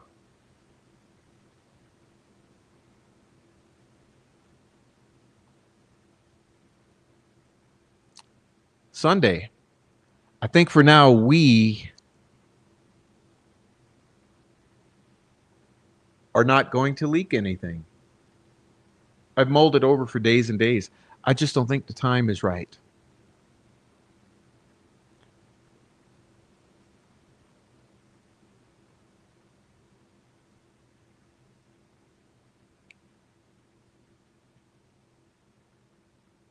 Think about it again, y'all.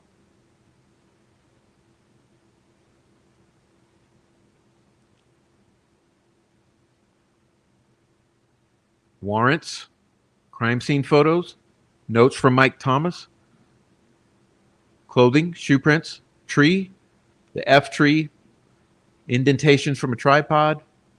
Nothing graphic, but that person has those as well.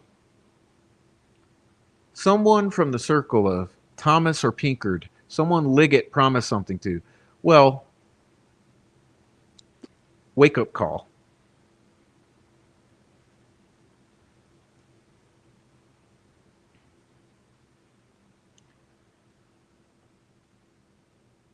An investigation into alleged violation of the Federal Hatch Act by members of the Carroll County Sheriff's Office and other law enforcement officers in the May primary election has concluded that the claim is unfounded according to a report from Special Prosecutor John Myers, West Lafayette.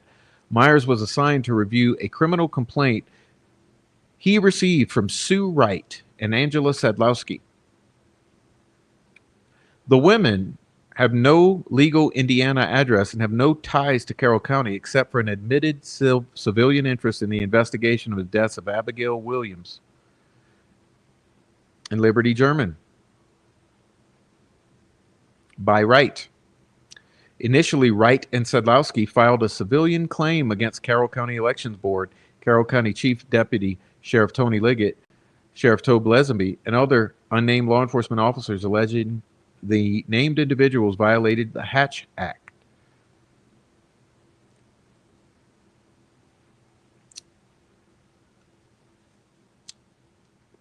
What are you saying, Prof? Sue Wright was parked outside of the Carroll County courthouse. Sue Wright received 3 manila envelopes full of material.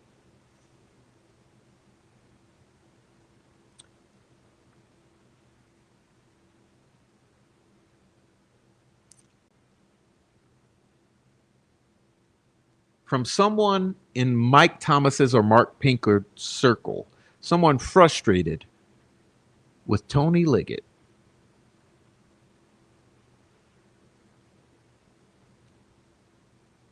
Oops, wrong one. Sue Wright's envelope contained a few warrants, crime scene photos, photos of shoe prints, a carved tree, a tripod, crime scene photos, and other information about Ron Logan.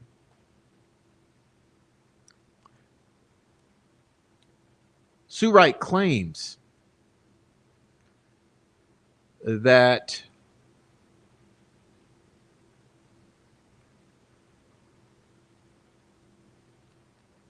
this material has been returned to Carroll County and or destroyed.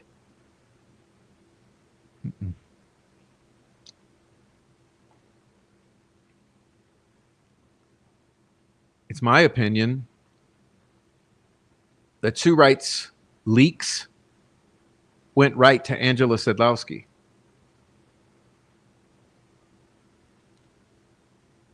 Okay.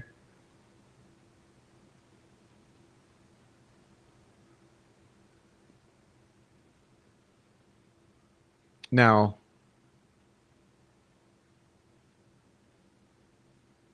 like I said, we're dealing with leaks since, well, let's back this up.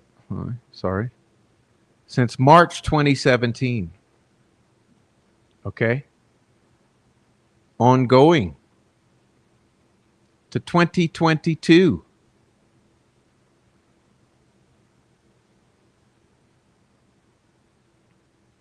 2023.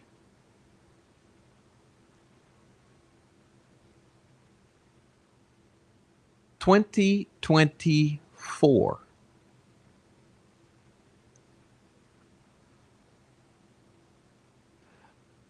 The leaks never stopped.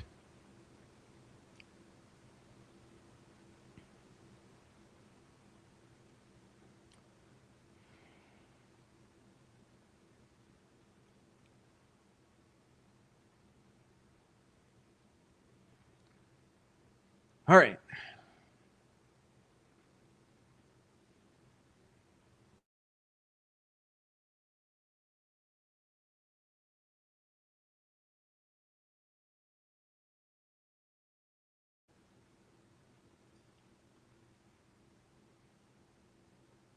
Here we're looking at the memorandum regarding possible disqualification or sanctions.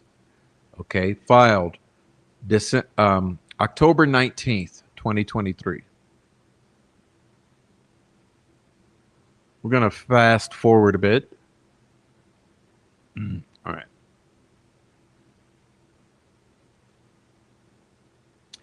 The issue before the court is a horrible tragedy created by persons not related to the defense of Mr. Allen, says David Hennessy. There were 3 disseminators, one of which committed suicide after law enforcement investigation began. It should be considered that nothing has been disclosed that won't be disclosed at trial or hearings.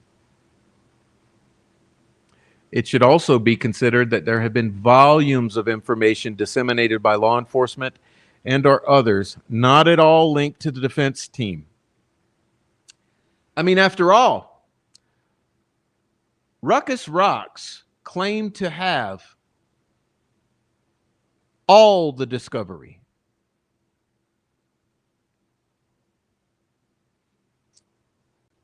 According to an insider,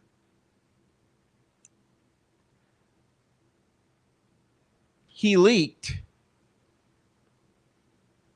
this information and crime scene photos in a Telegram chain.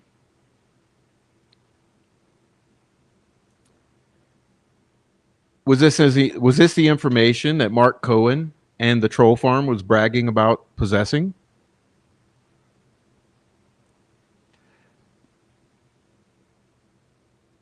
Mr. Baldwin trusted a friend to respect his office space. He was betrayed. Since that transgression, Mr. Baldwin has kept all Delphi-related items locked in a room or locked in a fire-proof file cabinet. Furthermore, defense counsel has put together a plan for curative action in which no items will be left unattended for even a second in any unlocked room. When any documents or item from the case is needed for preparing the case, the person using the documents will either 1, lock the door behind them when they leave, even for a lunch break or bathroom break, or 2, return those documents or items to the room dedicated to the Delphi case and lock the door. As Mr. Razi indicated, there are vast amounts of trial preparation materials, and it would be a setback to the defense to have to relocate them. Under these circumstances, Mr. Baldwin has taken sufficient curative action. Should the court believe there should be some sanction, the court could order to 24 hours of representation without compensation.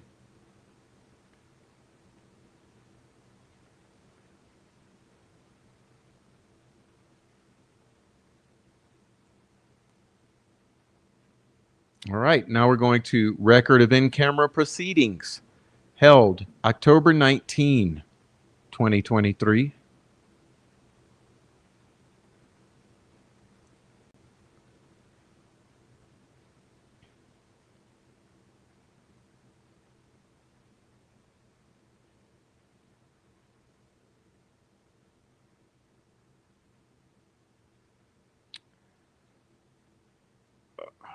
Let's see, I'm looking for a certain page here. Let's see.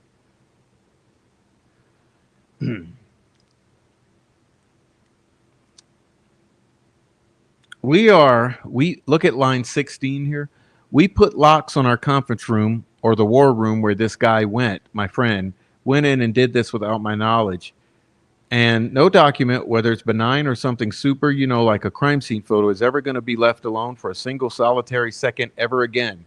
So, I'm hoping that that can be something the court, can say, all right, that's fine, and let's get on with this trial. But I'll shut up now. Anything, Nick? Judge, I guess my plan today was to give the court a summary of the investigation. I've got witnesses here and exhibits to present that go towards the investigation. I'm more than happy to hand these over to the defense. I know it may harm the investigation, but I think it would be important that the court hear these things. I guess the heart of it, investigation. I think it's important. I think the importance of, hearing is outweighed by that. And so I have those things. I'm concerned that the leak is not just a one-time leak. The evidence we have shows that it is an ongoing leak. However, it's being done and it's just what's next. I have an issue. What's next? I mean, I spent the past 17 days investigating this night and day when I should have been focusing on preparing for trial. When I say night and day, I mean phone calls at 2 a.m., 3:30, night and day. So that's where I'm at, Judge. Again, I'm an officer of the court. I'm reporting to the court what I know, and that's where I see my role. Okay, and Mr. Razi says, this is starting to scream due process to me. I've not seen any of these exhibits, and I don't know really, frankly, I don't know anything about any of this.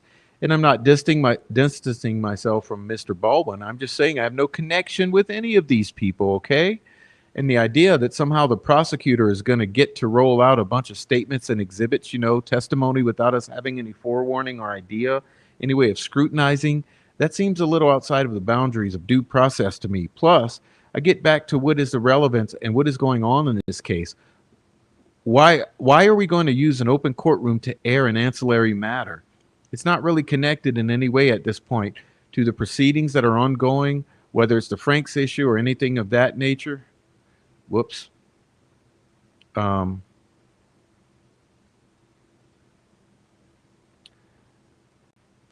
I will tell you this. I am prepared to show the court this. I would rather do it in private. The problem has been a problem from the very beginning. I have 10 pages of deposition transcript in this file from my deposition, our deposition I took of Trooper Holman in this case. And in that deposition, he talks openly about how there were crime scene leaks from the very beginning. Listen, y'all. Trooper Holman talks openly in the deposition that there were crime scene leaks from the very beginning.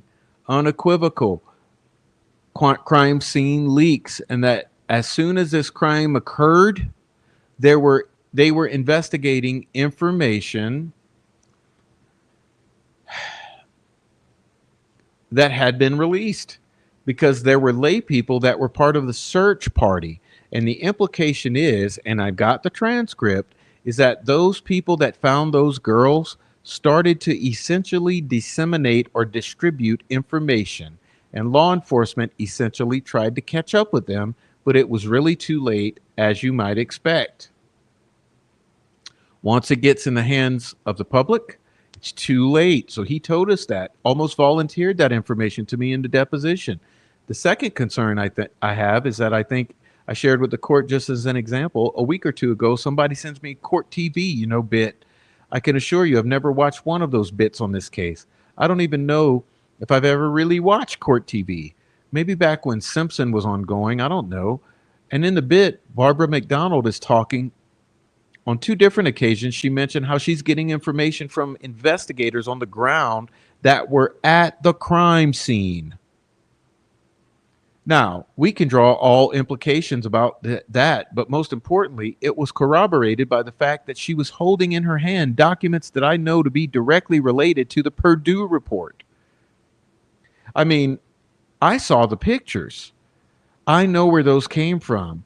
And if the point here is, I'm going to say this maybe a little loosely, but forgive me. I don't care. I don't care that all this stuff is out there because it's been out there for 5 or 6 years. I don't have time. He doesn't have time. He doesn't have time to sit and try to marshal all of this stuff while this case is ongoing because there's no end to it. But the point is that the court needs to have some context that this is nothing new. I've lost sleep over the fact that there's a man who's dead that I don't even know. And frankly, Andy doesn't know. And it's tragic. I don't know what life circumstances he had or what surrounded this. None of that information has been shared with us. But at the end of the day, what's going on is out in the cyber world and in the public, as you might expect in a case of this magnitude. That's been publicized for 6 years, was beyond our control before we got even involved. There's even a guy in Florida, says Andy Baldwin, who says the guy in Texas who leaked all this stuff has received from a disgruntled Carroll County employee a whole file filled with stuff and photos included from Sue Wright.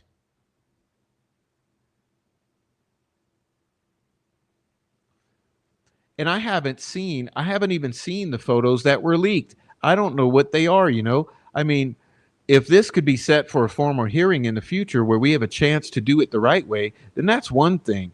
But, you know, to go in there and we don't have any way to counter anything, if I know what it is, I can, oh, okay, that's, you know, I know what it is or I don't know what it is. And it's, you know, and in the meantime, you know, honestly, this is the lowest point of my career right now because somebody did what they did to me. And you know, that has nothing to do with Richard Allen. It certainly does not. Richard Allen needs to have counsel there. So I just don't want to go in there and not be able to fight back with evidence that we have to counteract whatever claim they have. Okay. So guys, I'm going to drop this. But you need to understand what you've just heard there. What you've heard is corroborating evidence, okay, of what I just showed you from Mark MRC, okay, where he says somebody related to this, okay, you see these, has leaked all this fucking discovery, okay, someone frustrated with Liggett in the circle of Thomas or Pinkard, okay, and that it's all of this shit and he's wanting to leak. But then he changes his mind that no, I guess we're not going to leak. And then you have this guy, right, saying that the leaks go all the way back to the beginning. Well, that's what I just showed you from the court itself. And again, let's reiterate. What does it say here? It says, there's even a guy in Florida, line number 11, who says the guy in Texas, MRC, who leaked all this stuff, has received from a disgruntled Carroll County employee a whole file filled with stuff, photos included.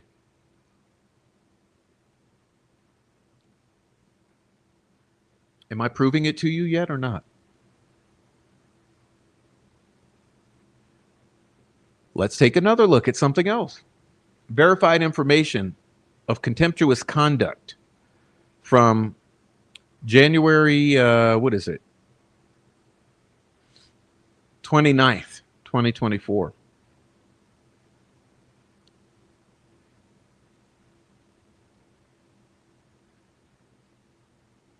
Let's forward.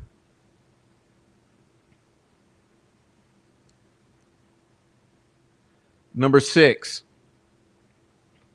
The court entered on December 2nd, 2022, an order granting the state's motion for order prohibiting the parties, counsel, law enforcement officials, court personnel, coroner, family members from disseminating information or releasing any extrajudicial statements by means of public communication in whole without a hearing. Okay, that's called the gag order. The order directed the attorneys not to comment on this case to the public or the media directly or indirectly by themselves or through any intermediary in any form. The court reminded counsel at the time that they were bound by Rules of Professional Conduct, Rule 3.6, about trial publicity. Sometime in December of 2022, defense counsel Baldwin violated the gag order by sending an email to Brandon Woodhouse containing an outline of discovery, including names of juvenile witnesses. Brandon Woodhouse is not an attorney. Yeah, and that was a nothing burger, so we're going to forget about that point, okay? The whole Brandon Woodhouse was bullshit. It was disinformation distraction. Okay, here's what you have to understand. The whole Brandon Woodhouse thing was a distraction. It's something that has muddied the waters around this conversation of leaks.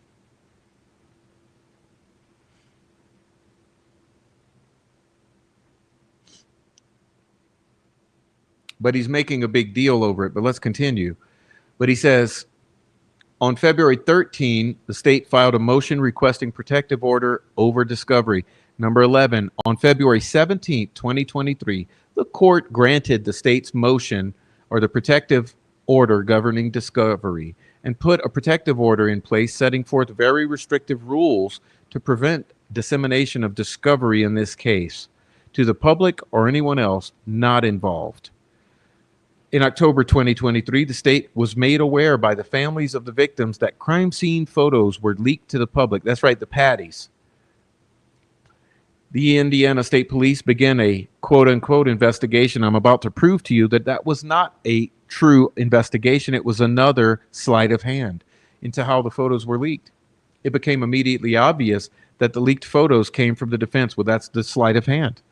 On September 18th, the defense filed a Franks motion with memorandum in support, which was the reason for the leaks, by the way, because once again, in case I need to spell it out for you retards, look, the Franks memo dropped on September 18th, and all fucking hell broke loose. This is something you need to know about these leaks in late September, early October, okay? Because what truly happened is a Franks memo dropped, and the state actors, the very ones that this entire episode tonight is about, both sides, all state actors, the controlled opposition and the troll farm, the mean girls and the troll farm, the Sue Wright leaks and the troll farm leaks, all the leaks collectively that happened in late September and early October that led to the death of Robert Forson, all happened in response to the September 18th,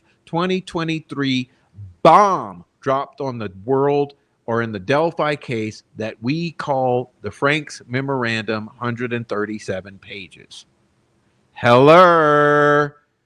If you don't understand how that works, you need to thoroughly go back and review the sequences of events at this period of time, because there were many things that precipitated as a result of the Franks memo dropping onto the world like a nuclear bomb. Okay? Bruh. And it's no joke. This is not conspiracy theory. This is not assumption. This is a factual laying out of a timeline of what happened. Okay? The leaks that occurred in September and October were intentional, they were diversionary, and they were nefarious.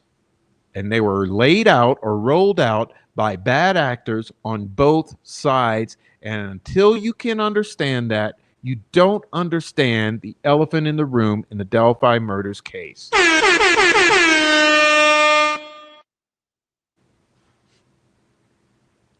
Let's continue. Apologize.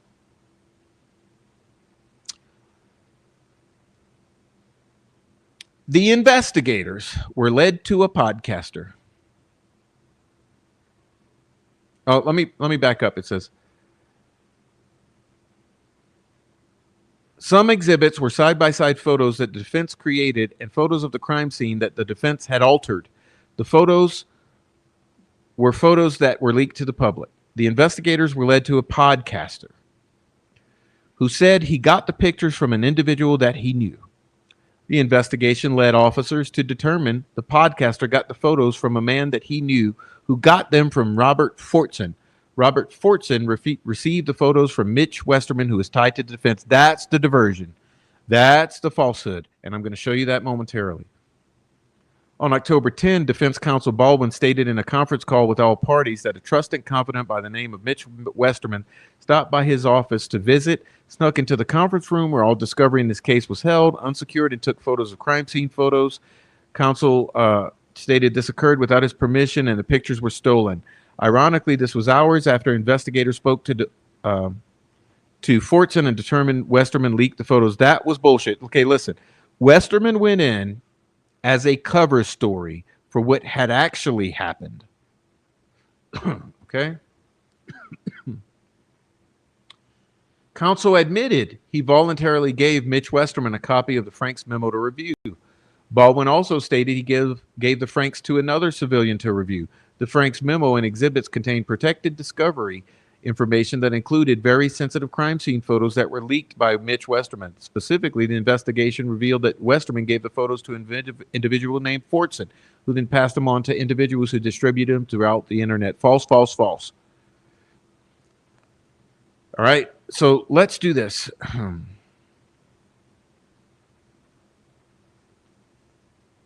Move this because this, I'm showing you some of the gaslight and how this whole thing, let's go to this. All right, next up, list of additional witnesses and exhibits for contempt hearing. This was filed 3/12/2024 by David Hennessy. Okay, come now for counsel for attorney Baldwin and Razi and notifies the state and the court that in addition to the other witnesses and exhibits previously disclosed, Hennessy may call the following witnesses: Stephen Wood, that's Skip Jansen; Angela Sadlowski, that's Angela Sadlowski; Julie Melvin, Terry Williams, Courtney Parsons, and Matthew Hoffman. Again, take note of the names: Stephen Wood, Angela Sadlowski, Julie Melvin, Terry Williams, Courtney Parsons, Matt Hoffmans. Exhibits: communications between Gary Bodette, aka Fig Solve, and prosecutor McClellan, multiple. Communications from Bodette about prosecutor McClelland. Anthony Greeno's YouTube episode entitled Crime Nation, Delphi Murders, Watch and Review. Rick Snay on True Crime Investigates. Baldwin email to McClelland regarding Professor Turco's report, which was also leaked, by the way. Bodette's communications with Angela Sadlowski. That's right, Bodette's communications with Angela Sadlowski. Bodette's YouTube episode regarding Delphi investigation. Okay. Bodette's communications regarding court staff revelations. Bodette's communications regarding disqualification of defense counsel. Documentation of the relationship between Bodette, Forson, and Cohen. That's right. That's right. This is nothing, no minced words here. Okay, for those of you who need it like drilled into your brains.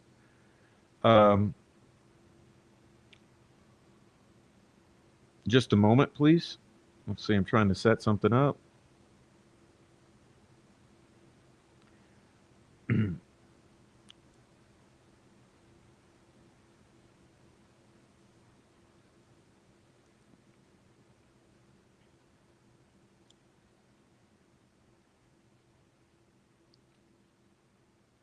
Documentation of the relationship between Bodette, Forson, and Cohen.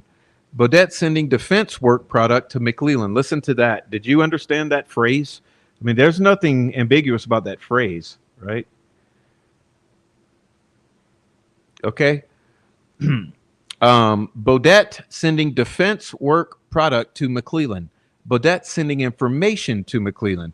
Bodette identifying source in Delphi investigation. Bodette posting regarding sending information to McClelland. Bodette posting regarding digging dirt on Baldwin. Bodette posting regarding working with law enforcement and prosecution. Bodette email of McClelland asking Bodette to delete everything. Barbara McDonald on Court TV with leaked investigation information. McClelland email to defense regarding Professor Turco's report. Leaked search warrant affidavit prior to unsealing. That's right. Sergeant Holman communications with Terry Williams and our secret keeper. YouTubers Frank Meister and Sleuth video. YouTube The Inquisitor True Crime claiming leaked communications from Rick Allen. Terry Williams posting about inside information of crime scene and of investigation. October 22nd, 2022, YouTube video of Bodette discussing his knowledge of a bullet at the crime scene and knowledge that a gun was found at Rick Allen's house when that information was still under seal and a week before being unsealed. email exchange between Gull and Razi regarding accidentally misdirected email. Baldwin email to Judge Gull 10/9/2023. List of media dissemination by state actors. That's again, list of media dissemination by state actors. Julie Melvin documents and a YouTube video entitled A Reckoning in Carroll County. Potential exhibits on or about February 29th, 2024 and March 1st, 2024. The defense received an anonymous call from a woman in Texas claiming to have approximately 240 pages of leaked documents and agreed to provide them. Again, on or about February 29th, 2024 and March 21st, 2024, the defense received an anonymous call from a woman where? In Texas. Where was the guy in Texas? Yeah. What is it with all these people in Texas getting volumes of discovery?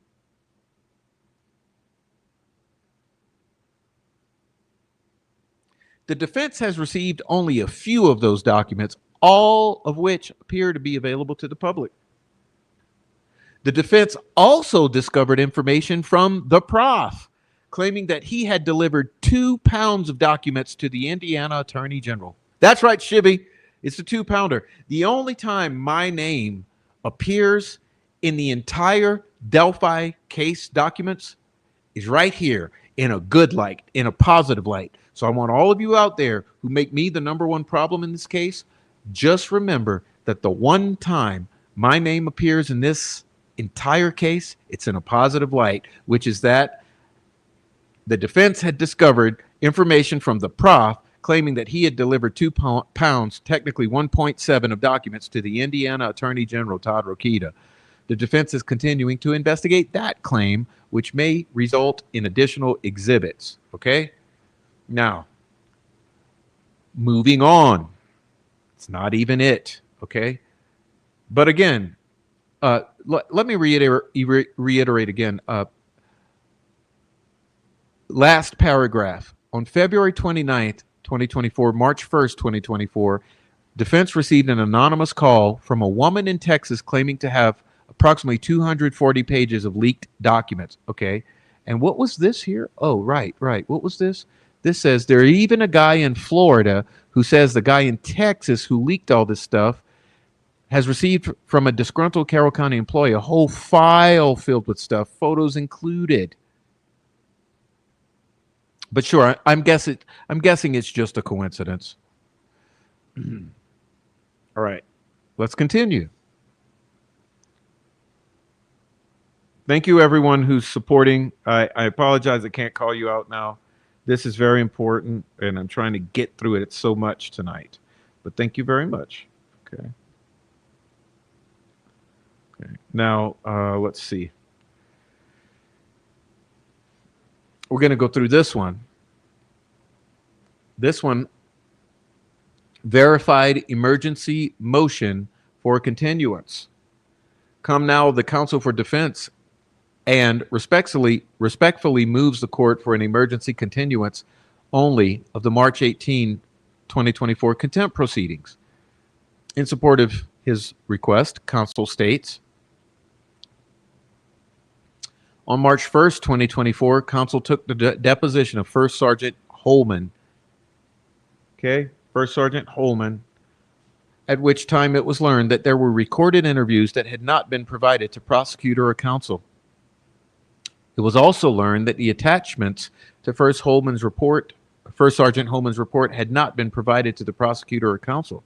Mr. McClellan promised to get them. On March 11, 2024, counsel first received the recorded interviews of Tauhara Alhenfelt, Robert Forson, Rick Snay, Ein Kane, and Kevin Greenlee together, Mark Robert Cohen, and Kyra De Bruin, as well as the omitted attachments to the report. Due to the other obligations, the counsel was first able to listen to the recorded interviews the morning of March 13th, 2024. The recorded interviews contain a wealth of information that beg independent investigation of the source of various photographs that were posted on the internet and traded between people on the internet. Additionally, had counsel had the omitted materials prior to First Sergeant Holman's deposition, he would have asked many, many more questions which need to be asked for proper preparation, and representation. Oh, shit. Okay. The recorded interview of Miss Eilenfeld revealed that she recognized that Libby's sweatshirt was on Abby. She had confirmed that she received photos from a Tyler Carpenter, and there was some connection to a screenshot from George Nye, a former quote-unquote law enforcement officer. This was the first counsel had heard of these people and the first time he heard anything about Miss Eilenfeld. She also confirmed that she had corresponded with Mr. McClelland. She also indicated that she had been part of a small Facebook group, Reddit group, and a YouTube channel, as well as a public Discord server with private chats. She also revealed that a person known to her had hired a private investigator to follow Mr. McClelland. She also identified other persons possibly involved in the dissemination of photographs and named a Paul Manion, which is another name counsel had never heard. Lastly, she agreed to provide screenshots to First Sergeant Holman, and they agreed to do that later. Counsel has not received any screenshots and first learned of their existence when listening to that recording. Number 6, during the interview with Robert Forson, he invoked his right to counsel more than half a dozen times, and First Sergeant Holman acknowledged he had a, quote, Fourth Amendment right to counsel, close quotation. Even though that's the wrong amendment, but continued to question him. Again, Robert Forson invoked his right to counsel more than half a dozen times. First Sergeant Holman referenced a guy from Texas, Mark Robert, who we now know is Mark Robert Cohen, and a K. Smith, which was a name counsel had never been made aware of in preparing for the contempt proceedings. There is no indication that Miss Smith was ever interviewed by First Sergeant Holman. First Sergeant Holman told Mr. Forson that the judge isn't very happy and he could be charged with contempt of court. He also told him that if he didn't give a statement, that would be obstruction of justice and possibly contempt of court. When Mr. Forson indicated to First Sergeant Holman that he was not comfortable speaking with him until he was able to seek consultation, First Sergeant Holman told him if he didn't cooperate and delete whatever he had, that if he called the judge and told her he's not willing to cooperate, I'm going to make a phone call and see if she wants to issue that order or not. This is when First Sergeant Holman also referenced that Mr. Forson could be charged with obstruction of justice and contempt. First Sergeant Holman then said, "Let me call the judge real quick and we will go from there." He then left the room for several minutes. He then returned and told Mr. Forson that he had talked to the prosecutor, and if he was not willing to turn over any pictures or information, basically that there would be consequences. First Sergeant Holman also said that the judge had said if they have photographs, get them and get information about where they got them. First Sergeant Holman then told Mr. Forson if his lack of cooperation was going to then told Forson his lack of cooperation was going to ruin Richard Allen's rights to a fair trial and going to really mess some things up for him, as if he really cared about Allen's trial. Then he said, "Doesn't bother me any because it's all bullshit in my opinion." First Sergeant Holman also told Mr. Forson that this is, quote, some serious shit, and that the judge is adamant that he get the photos out of circulation. Mr. Forson then confirmed that he didn't have anything like that in his possession and there was nothing for him to delete or anything like that at all. 6. Rick Snay was interviewed by telephone. Mr. Snay indicated that he had received 4 photos from Kyra DeBruin. Mr. Snay also indicated that he had heard that other people had received photos from Mark Robert and Kay Smith. Mr. Snay indicated he had gotten the photographs Thursday, but no date was provided in his interview. First Sergeant Holman told Mr. Snay that the judge was very adamant that if any got released by anybody, she was going to, quote, issue contempt of court. March 13, 2024 was the first time counsel heard the name Kyra de Bruin. In the interview with Kyra de Bruin, she indicated that her source was through Reddit from a lordless warrior who she believed was Ron something. No, it's Robert Forson. First Sergeant Holman then asked if it could be Robert Forson, and she indicated that, quote unquote, sounded familiar. She never firmly identified Robert Forson. Whether Lordless Warrior was Ron someone or Robert Forson, Mr. Bruin indicated that the person had deleted an entire conversation. First Sergeant Holman told Mr. Bruin that the judge was pretty upset and had said if they do get shared, she was going to issue, quote, warrants for contempt of court, close quotation. Counsel has been provided no information identifying Lordless Warrior as Robert Forson. The true identity of Lordless Warrior needs to be investigated as Robert Forson. Number 8, Mark Robert Cohen in his interview indicated his source was Robert Forson, false, and that Forson had told him to delete everything. Mr. Cohen had the impression that Forson was an attorney, and Mr. Cohen also indicated that Mr. Forson had made a $500 donation to his daughter's Make-A-Wish fund, which First Sergeant Holman then referred to as a GoFundMe. The donation was done before and was unrelated to any conversation about or receipt of any photographs, allegedly. First Sergeant Holman told Mr. Cohen that the judge had told the prosecutor, who had told him that if anybody doesn't produce these or isn't willing to delete or give it up, she's going to, quote, issue orders for contempt of court, close quotation, and whoever released them will get charged with contempt of court. Ian Kane and Kevin Greenlee of the Murder Sheet podcast were interviewed together. They provided printed copies of photographs to First Sergeant Holman.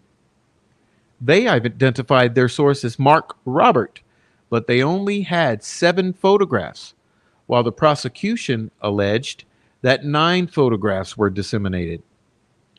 They did reference a cursor on the photograph of a close-up of Abby's head, which is curious and belies the theory that they were photographs of photographs.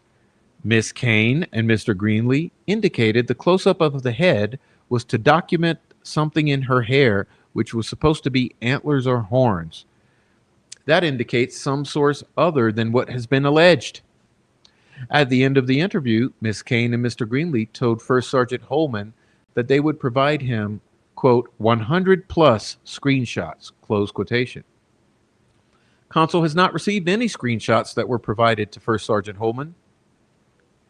11. Had these interviews been timely provided, counsel would have had many, many more questions for First Sergeant Holman during his deposition, and would have engaged in additional investigation, such as the people never before known, alternate sources of photographs, and the true identity of Lordless Warrior, and more. On March 13, 2024, Mr. McClellan indicated he would try to get screenshots, quote, if they exist, quote, when he had time, close quotation. That's nice, but not very helpful at this point. First Sergeant Holman seems to believe if there are any recordings or documents or people he doesn't consider important to his theory, it and they do not need to be provided. At this point, there's no time to accomplish those tasks to fully, fairly, and competently represent defense counsel on March 18, 2024, and that he would try to get the screenshots. Lastly, undersigned counsel learned on March 13, 2024, that his favorite aunt had passed away on March 12, 2024. He does not know the service arrangements at this time. It should be noted that this request applies only to the contempt proceedings, and that would not cause any delay in any other hearing scheduled the same day or the trial. Okay, and we'll forego the rest. But you may start to get an inkling there that something's not right. Okay. Now, the most alarming part of that to me is right here. Paragraph number 5 is the paragraph that all of you need never forget. Paragraph 5. Okay?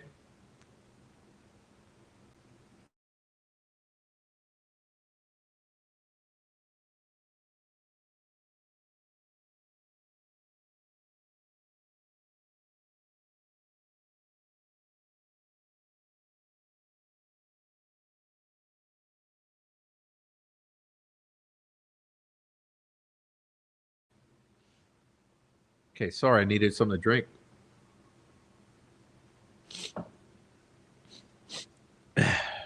Here's the elephant in the room with this particular paragraph. The recorded interview of Bella revealed that she recognized that Libby's sweatshirt was on Abby. She had confirmed that she received photos from a Tyler Carpenter, and there was some connection to a screenshot from George Nye, a former law enforcement officer. Okay, here's the deal. Tyler Carpenter. Did you notice who was not interviewed by Jerry Holman in this entire debacle, who was named specifically as the source?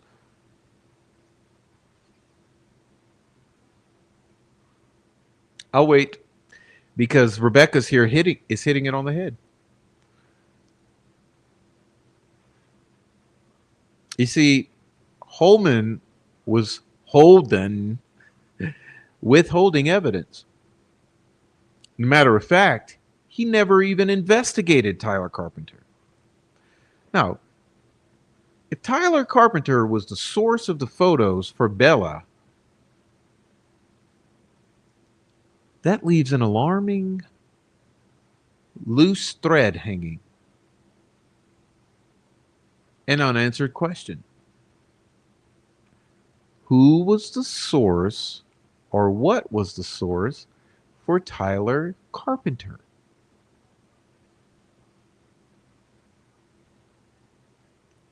That question has never been answered.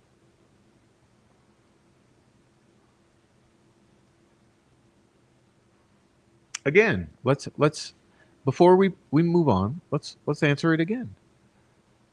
She confirmed that she received photos from a Tyler Carpenter, and there was some connection to a screenshot from George Nye, a former law enforcement officer.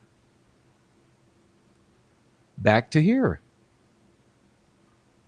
There's even a guy in Florida, that's George Nye, who says the guy in Texas, Mark Cohen, who leaked all this stuff, has received from a disgruntled Carroll County employee a whole file filled with stuff. Huh. This is Mark Cohen. A few warrants, crime scene photos, and notes from Mike Thomas. Someone in the Thomas or Pinkard circle, someone Lickett promised something to.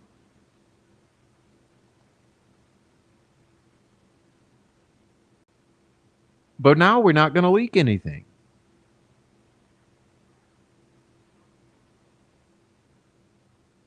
Well, who did Tyler get this shit from? Did Tyler know Forson? I mean, look, if Forson is the source of all this, here's a problem here. If Forson is the source of all this, are we to believe that Carpenter knew Forson and got it from Forson? Or did Carpenter get it from Cohen or Nye or somewhere else? And the most alarming question here, why did Jerry Holman not investigate Tyler Carpenter? What kind of investigation doesn't tie up loose ends?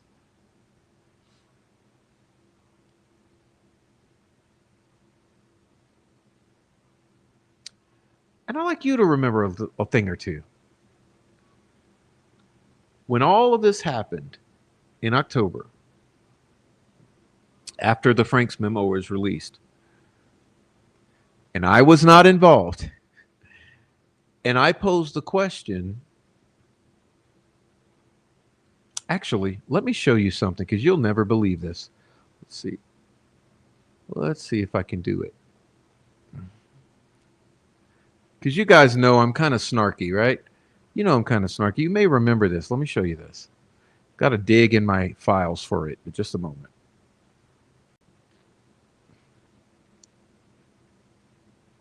I've always kept it 100 with you guys. You'll see. Because I took a lot of heat for this.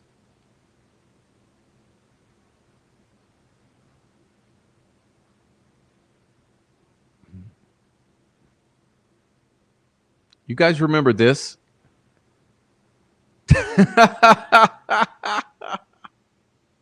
You guys remember this?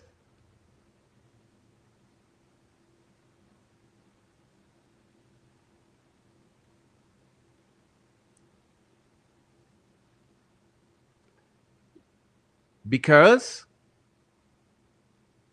when the shit hit the fan in October,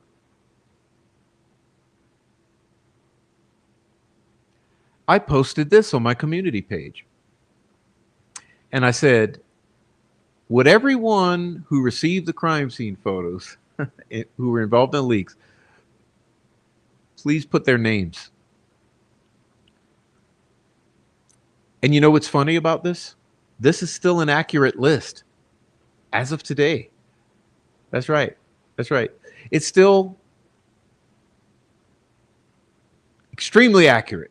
Not one person, not one of these spineless, soulless, evil motherfuckers ever put their name on the list. Oh, but I put their names on the list. Oh, yeah, I did. But not one of them, not one of them, with a dead man hanging over their heads. Think about it. With a father, a husband, a veteran, a dead man hanging over their heads, not one of them manned up and put their names on this list.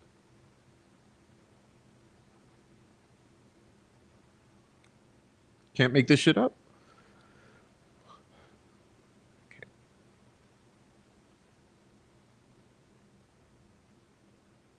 Can't make it up.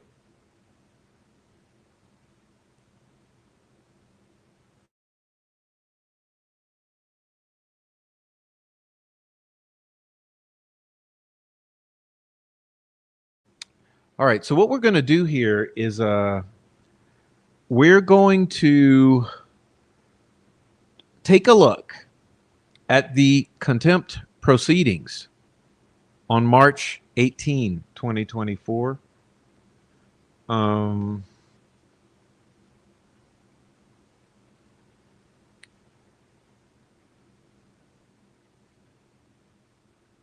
And what we're going to do is we're going to skip ahead because the initial portion all revolves around Brandon Woodhouse. And as I've said to you, Brandon Woodhouse was a nothing burger. Okay? Brandon Woodhouse was an absolute nothing burger. Sorry, I'm looking for the... there we go. Okay, Brandon Woodhouse, absolute nothing burger, a distraction, a nothing burger. But here's where it gets a little rich. Okay, so we skipped over the Brandon Woodhouse irrelevant nothing burger. Let's take a look at this though. This is the examination of Jerry Holman, right? So this is, remember when I said the patties are the ones who called? You can look here at the bottom of the page. I'm going to skip a lot of this, but we're going to adhere to what's relevant here. So down in line number 23, what happened in the beginning of October? I received a phone call from you stating that you had received information from Becky Patty. that crime scene photos were being leaked. Okay? So that's starting off our alarm bells. Becky Patty calling Nick McClellan. Nick McClellan calling Jerry Holman. All right. Once you were told of that information, what did you do? I started inquiring on what type of photos were leaked and tried to find out where they were being leaked from. And what did you do first to go about finding out that information? Okay. And he says, well, I received a phone call from Murder Sheet, who said they had also received the photos and they described those photos to me over the phone. When those photos were described to you, were you familiar with the photos they were talking about? Yes. How were you familiar with those photos? One of the descriptions of the photos was one that Mr. Baldwin and Mr. Rozzi showed me in my deposition. And why was it unique enough that you could tell the photo from a description? It was a side-by-side that I'd never seen before that day, and it was created by the defense attorneys. And I recall seeing it that day, and that's the only time I ever saw that photo. And so from the description from those individuals you talked to, you recognize the photo was something the defense counsel had created. Yes. What did you do next? I believe I called you back to let you know that there was more than just what Becky Patty had told you. Oh. Now, see, here's the thing, guys. Remember what I'm saying. Remember the point of this show. Multiple streams of narrative control, right? Multiple streams of distractions, of leaks, of interference in the case, of cozying up to the lawyers and the families.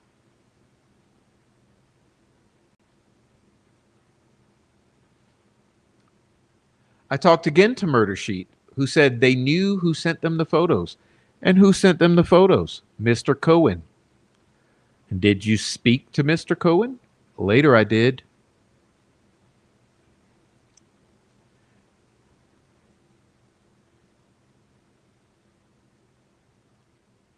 Okay, down at line 17. And when you spoke to Murder Sheet, did you get documents from them? Yes. What documents did you get from them? They gave me several documents that were screenshots that they received from Mr. Cohen with communications with Mr. Forson. Did you receive any pictures from them? Yes. And what pictures did you receive from them? The pictures that they stated that Mr. Cohen sent them. And when you got the pictures from them, did you recognize the photos? Yes, I did. And I don't want you to go into details, but what were the photos of? Some of them were of the crime scene that, again, I knew had come from the defense attorneys because one of them was of Liberty and her private parts were blacked out. And they used a circle. And in all the ones we ever used, for any type of reason, we used rectangles. Well, here's the problem, y'all. This is another bullshit scenario. Because the so-called circle, which is actually an oval, was not put on by anyone other than Julie Melvin. So how are we blaming that on the defense? Because what the defense had was the same as what the state had, which was squares and rectangles. Oh, but we're supposed to ignore that inconsistency, just like we're supposed to ignore the two different streams of leaks. One from Westerman and the defense, and one who knows from where. All right.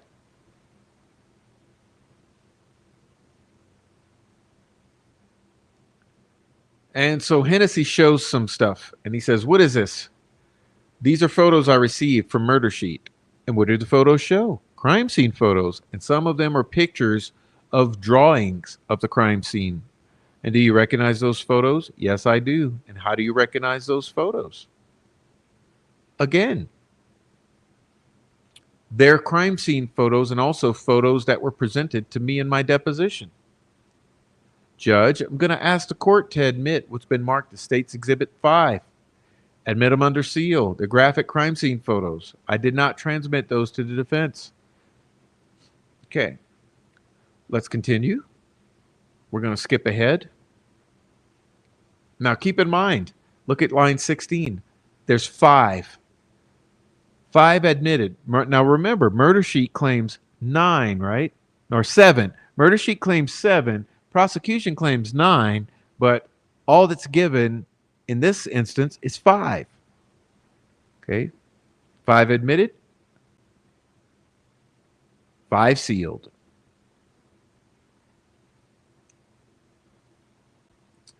Now, Mr. Holman, were those all the photos you received from Murder Sheet? No. Those are just the ones that are just a portion of the ones I admit I got from Murder Sheet. And the one specifically of the crime scene depicting liberty, was that something law enforcement created? No. And how do you know that? Like I said earlier, we use rectangles to block out private parts. And that one had a rectangle and a circle or oval. So I knew it was not produced by any of us. No, it was produced by you, but it was modified after the fact as it was being shared, dumbass. When you saw that photo, did you recognize it? It was a crime scene photo that was taken from the scene. Was it also presented to you in a deposition? I believe so, yes. Okay. Same question with the side-by-side photo that showed Abby. Is that something law enforcement created? No. Did you recognize the photo? Yes. And how did you recognize it? It was shown to me in a deposition by Baldwin and Rozzi. Once you got those photos and the information from Murder Sheet, what did you do? I notified you again of the photos and what my thoughts were, and I scheduled a time to meet with Murder Sheet and take a statement and receive all the information they got from Mr. Cohen. Okay. And as part of the information, the documents that you got from them during that interview, did those include screenshots of messages? Yes. And who were the messages between? Mr. Cohen and Mr. Forson. And how did you know they were between Cohen and Forson? Well, I saw the pictures, Facebook pictures of Mr. Forson and Mr. Cohen told me they were. So you were able to identify from the messages Mr. Forson? Yes.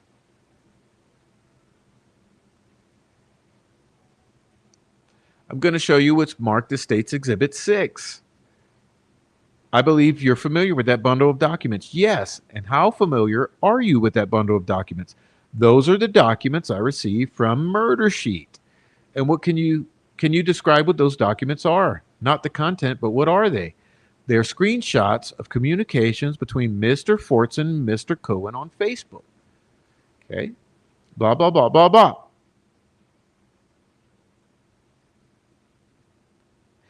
Okay, down at the bottom, is Mr. Forson deceased? Pardon me? Is Mr. Forson deceased? Yes, he is.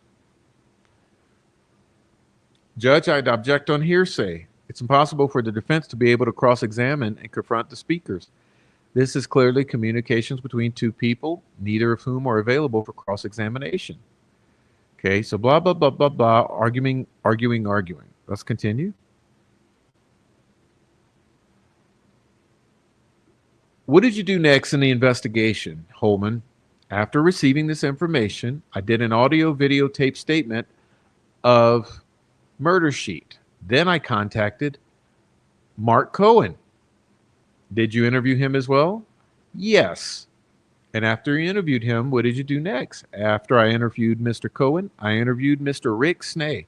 And between the interviews of these people, did you have an opportunity to go through the documents that were handed over to you?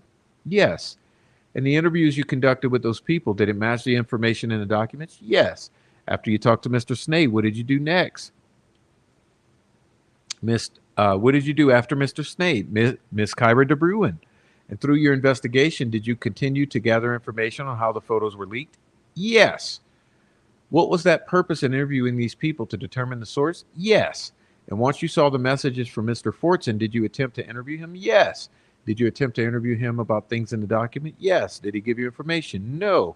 Did you attempt to subpoena his Facebook records to get a certified copy of the documents? We did. And when you examined his Facebook page, were those messages in there? I did not examine, but Detective Rector did. Ben Rector.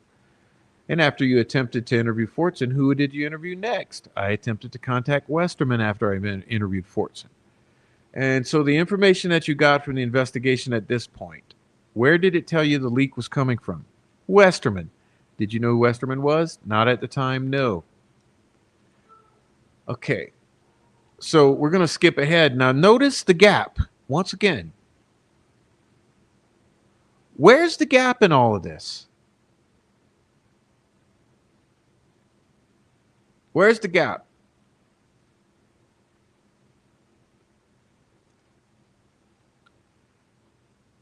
Tyler Carpenter. Did you investigate Tyler Carpenter? No. Did you interview Tyler Carpenter? No. Did you subpoena Tyler Carpenter's records? No. Where do you have any fucking knowledge of anything from Tyler Carpenter? No. But let's just blame it all on Westerman. Okay. And that takes us to October 12th of 2023. What did you find out on October 12th of 2023? I received a phone call from a sergeant with the Fishers PD that Mr. Forson had unalived himself. Were you able to gather any other information about the facts surrounding his unaliving? Fishers PD said it was an obvious suicide and that during a conversation with his wife, he was upset because of the photos he leaked and he wished he would have just been honest. Did you conduct any other investigation into his unaliving? No. Okay, and we're going to continue. So what I'm trying to show you is the lack of proper investigation of these leaks. This is what I'm actually trying to show you. Okay. We're going to continue forward.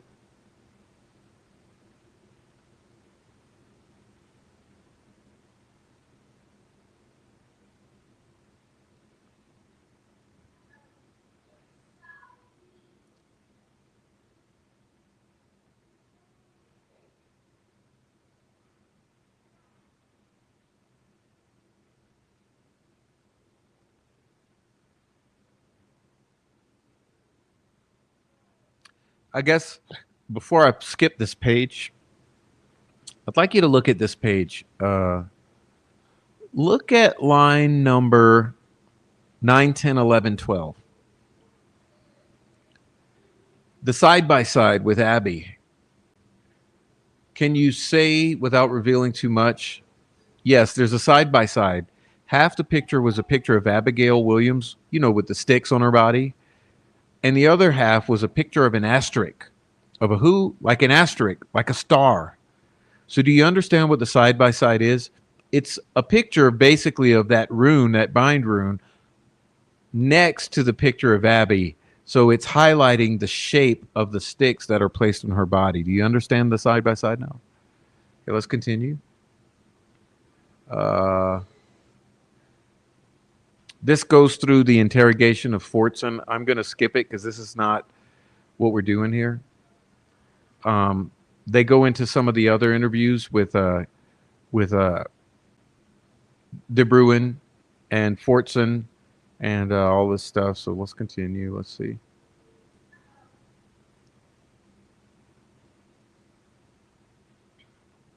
Okay, look at here down at the bottom. Number 20, line number 20. Okay, line number 20. But she told you she got them from a Tyler Carpenter. Yes. And who is he?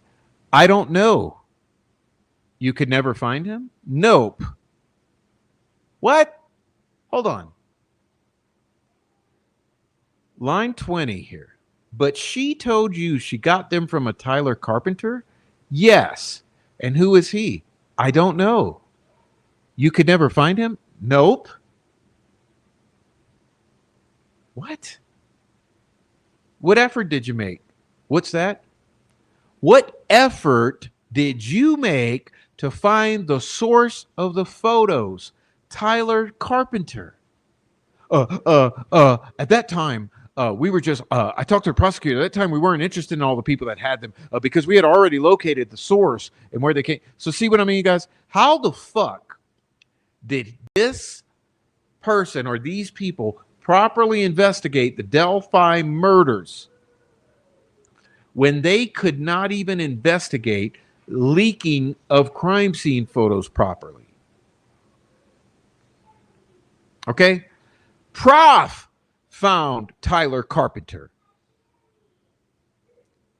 If Prof can find Tyler Carpenter on the internet, are you telling me with all the resources at his disposal that Jerry Holman could not find Tyler Carpenter? But again, look at the distraction here. Look at the linguistic cues here. He says, but she told you she got them from a Tyler Carpenter. Yes. And who is he? I don't know. And you could never find him? Nope. What effort did you make? What's that? We call that playing dumb. We call that playing dumb in grown-up world. What effort did you make? What's that? What effort did you make to find the source of the photos, Tyler Carpenter? At that time, we were just, I talked to a prosecutor, and that time we weren't, see the broken phraseology and shit, the broken sentences?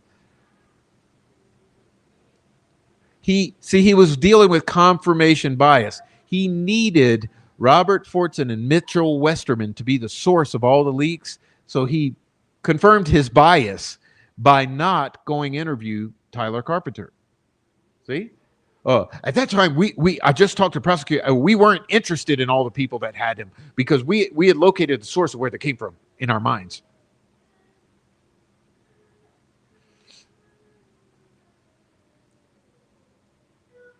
And you see the circle jerk, okay? The circle jerk between the prosecutor and Jerry Holman here and the leakers is that it doesn't actually get looked at. It's all a circle. It goes from Westerman to Forson to Cohen to Westerman to Forson to Bruin, Snay, da.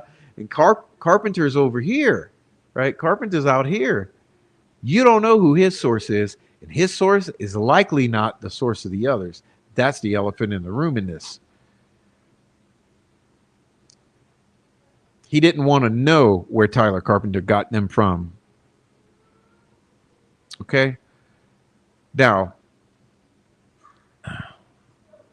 let's go, let's see.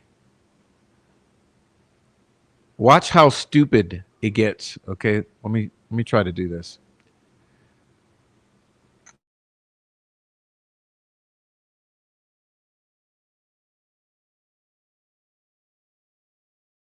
Okay, let's see, it says,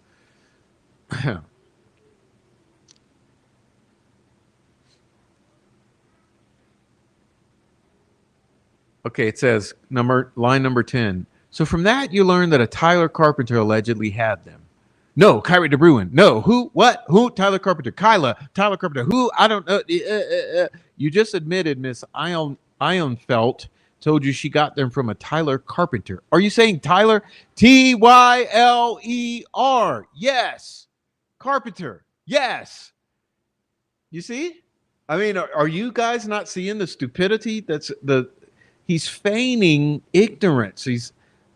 It's more fucking fuckery. All right. So what's the confusion? I thought you said Kyra Carpenter. Oh, it was Kyrie DeBruin. And you were charged with getting these photos. Remember, this is the cross exam. But you didn't locate or attempt to locate Tyler, who allegedly had them? Because, well, you'd already found out who you believed the source was, correct? Yes. And you made that decision in conjunction with Mr. McClelland. What's that again? Still plain stupid. All of a sudden, he's hard of hearing. And you made that decision in conjunction with Mr. Cleland. What's that again? You made that decision in conjunction with Mr. McClelland. Yes, I did have a discussion with the prosecutor. And then Miss Einhenfeld told you about a screenshot somehow connected to a George Nye, who was a former law enforcement. Do you recall that? It was a separate investigation, but yes. And what was that investigation? What was that? Was that investigation not related to leaks? Correct. That investigation was, the information she was giving was not related to leaks. What was the investigation related to? Harassment.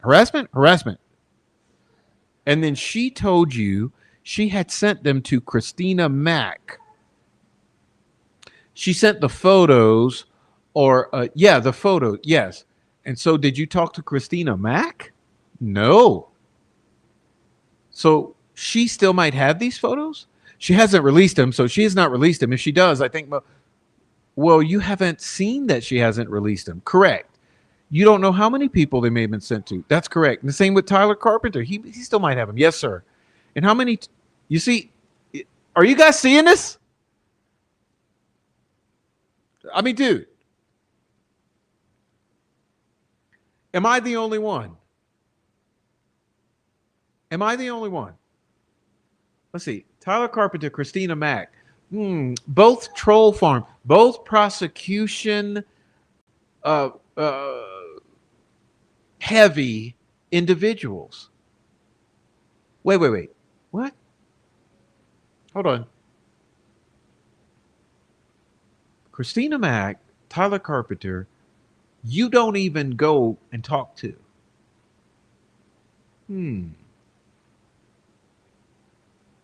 Because we are wanting to blame Westerman and Baldwin.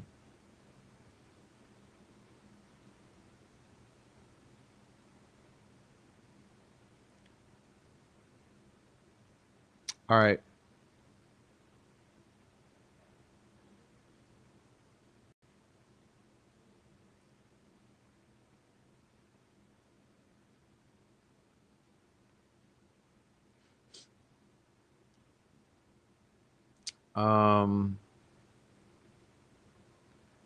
I'm trying to move ahead now because I basically made my point with this portion here.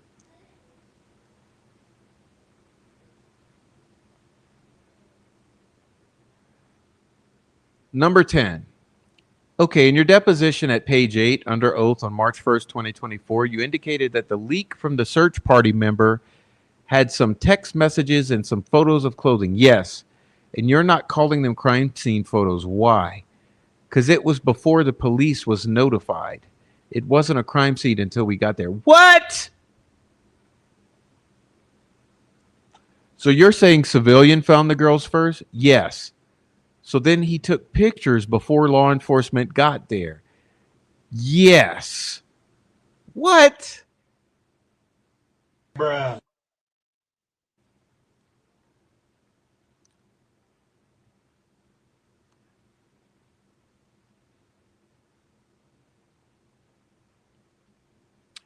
Hennessy says there were other crime scene photos out there. Technically, he's technically saying it's not a crime scene because law enforcement hadn't showed up yet. But it was a scene of a crime, and some other guy way before. I mean, we're talking about February 14th, 2024. I'm sorry. Geez, my brain ain't working. We're talking about when the bodies are discovered, they're taking pictures.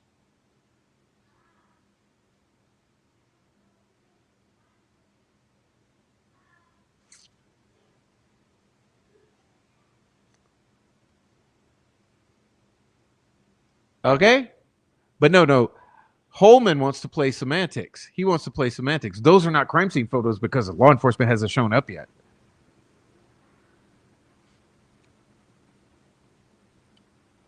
Those weren't crime scene photos taken by police? Correct. Okay, then it's not a crime scene. Why'd you say that?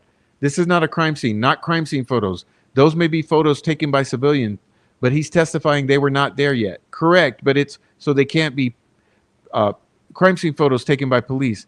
But it's, and look at Hennessy coming in with fucking facts, but it's pictures of the scene of the crime, and you put them out in public, you're not going to be able to discern when the police showed up, whether these are police photos or other photos, but they will clearly be to the public pictures of the scene of the crime. And look at McClellan. Okay, he comes in with the distraction again. Judge, we're here to discuss the photos that were leaked from the defense. I don't think there's a debate about that. I don't think there's any debate that the crime scene photos that were leaked came from the defense. You see what's happening here? No matter if there's already crime scene photos out there, no matter if there's been leaks since the damn bodies were found does not matter. The whole point of this, no matter if Christina Mack was not talked to, no matter if Tyler Carpenter was not talked to, does not matter. Because what mattered here was fingering the defense for these leaks, no matter what the truth was.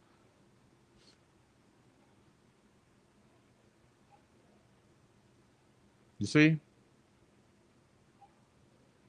Semantic games, just like the trolls and the mean girls do, just like the narrative controllers do. Oh, isn't that odd? Semantic games. All right. Now, we're going to go ahead and we're going to fast on for. I'm done with him. Okay, we're done with Holman. And actually, I'm done with Rector because Rector's going to pull a Holman, basically. Yeah, and if you want to read very publicly available is the Mitch Westerman probable cause affidavit, and I actually have it posted somewhere on my community page. It's very easy to see that the whole thing is it all goes to Cohen. Okay, it all goes to Cohen. So whatever on that, that's a non-issue. Okay.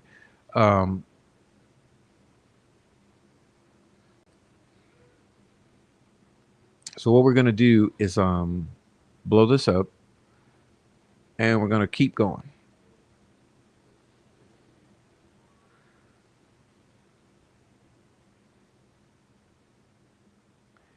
This is just showing that it's often necessary to look at stuff. It doesn't matter. We're skipping Julie because it's irrelevant. But here's where the bomb drops, okay? This is where we're trying to get to. Stephen Wood, okay? Skip Jansen. All right, you guys ready for this? Just a moment. Let me refresh myself.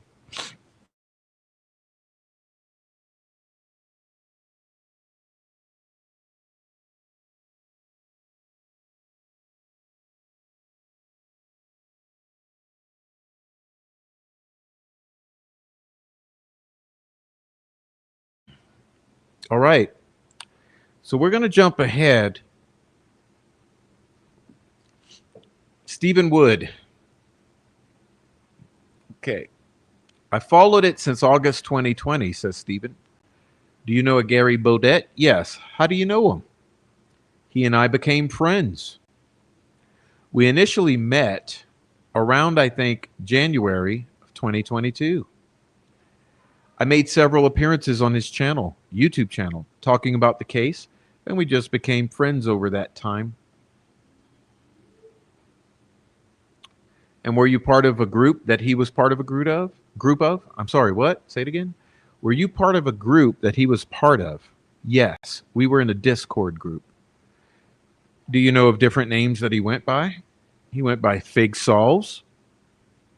He went by Fig Newton USA, I think, on Reddit. But mostly, he's known as Fig. And Fig. Is that one? Yes, Fig Solves, Fig Newt. And I'm going to hand you what's been marked as Defendant's Exhibit N and ask if you can identify it. Yeah, this is a conversation he and I had over text.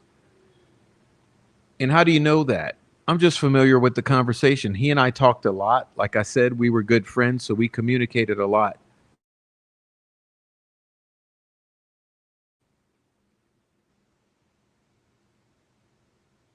And we're going to skip over McClelland's gaslighting. All right.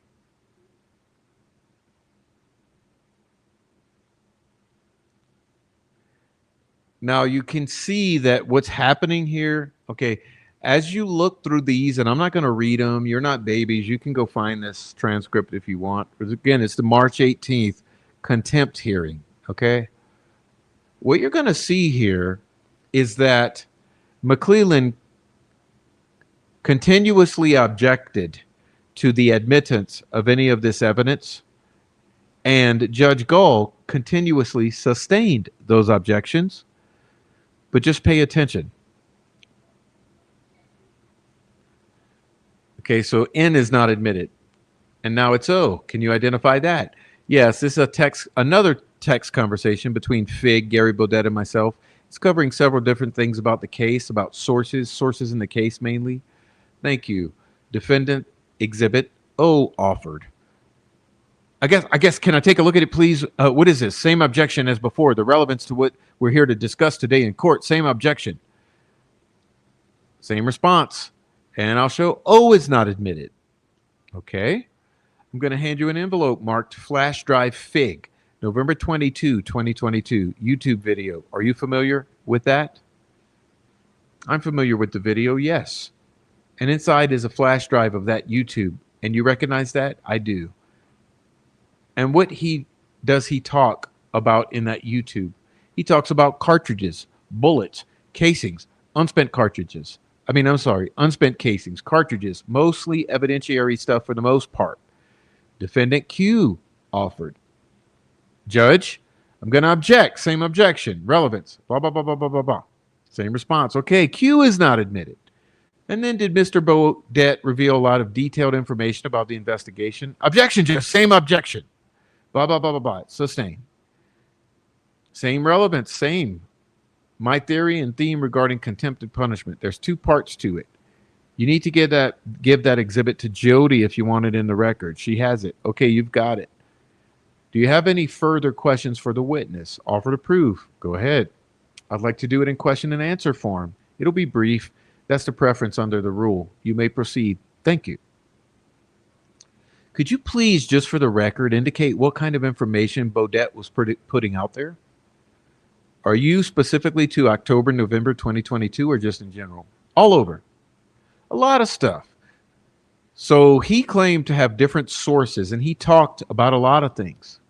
Wouldn't he indicate that there was going to be a release of documents in 1 week, and that occurred within 1 week? Yeah, he did. On, I believe, June 16th of 2023, he said that his source had told him they were going to release a large set of documents. Some are older, some is new, how he's described it. And then a week or so later, boom, they were released. Did he post that he had an unredacted probable cause affidavit filed in support of the charges against Mr. Allen? Yes.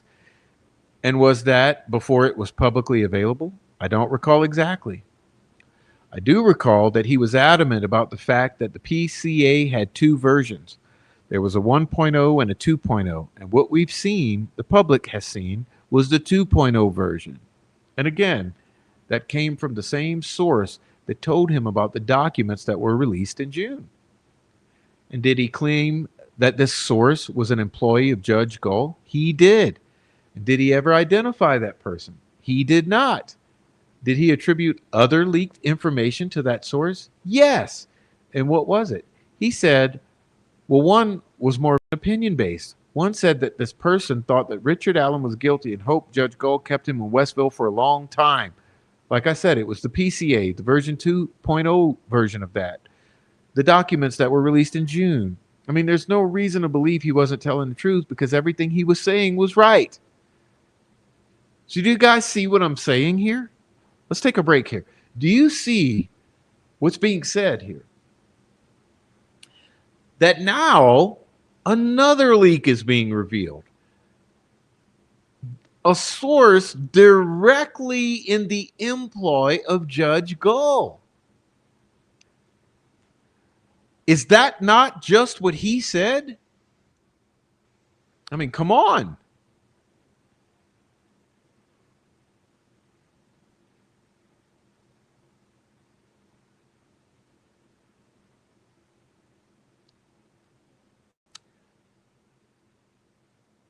A source who works for Judge Gaul is leaking information to YouTubers.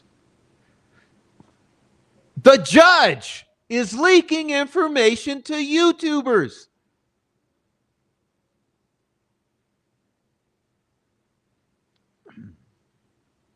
Telling you, you would not believe this unless you experienced it. That's how Delphi is.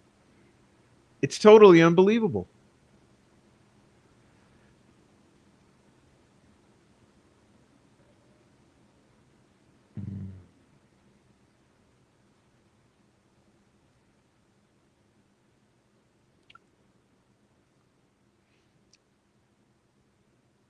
And remember, we're at the point now, hell, we're August 1st, 2025. All of this shit's been just falling by the wayside.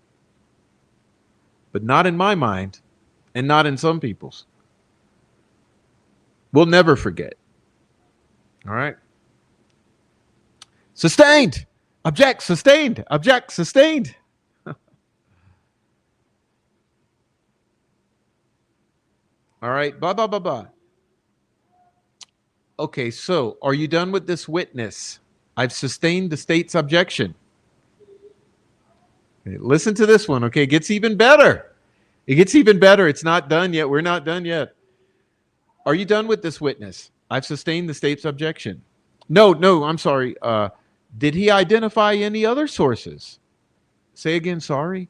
Did he identify any other sources? He did. Who? Prosecutor McClelland. And was what? What?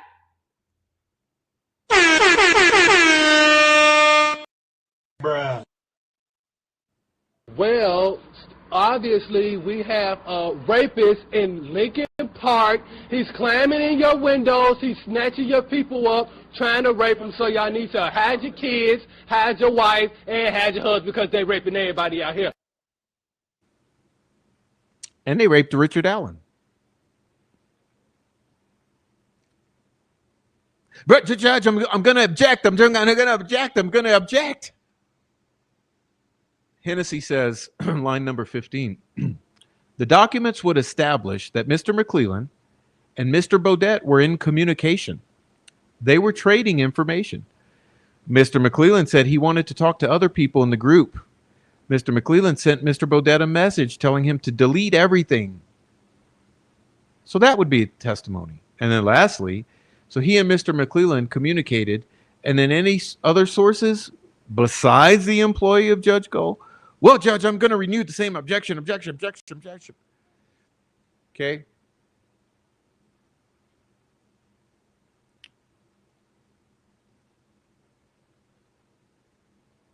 Oh, Prof, you're just lying.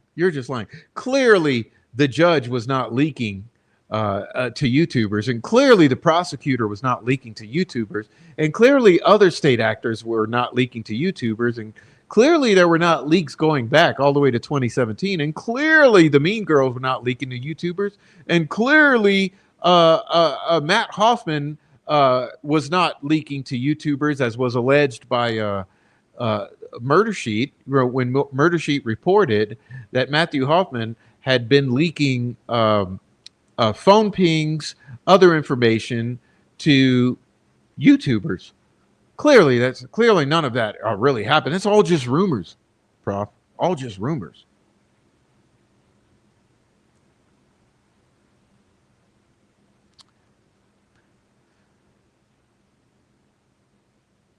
So here are some of the messages between Fig's Sauls and Skip.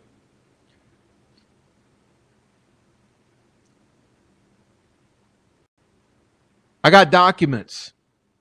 The judge is releasing some next week. A considerable amount per my source. Okay, and Skip says, is this from Dippity Doo, by which he means Prosecutor McClelland?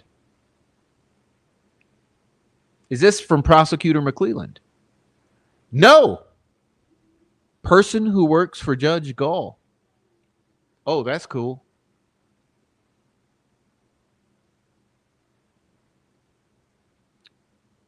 Also, my source says, whenever I say source, I'm talking about this person who works for Judge Gaul. She has seen all the docs. She says Richard Allen is guilty as sin. She's 100% sure and wants harsh punishment to happen to him. She was saying how she hopes Judge Gaul keeps him in Westville because that's where he belongs.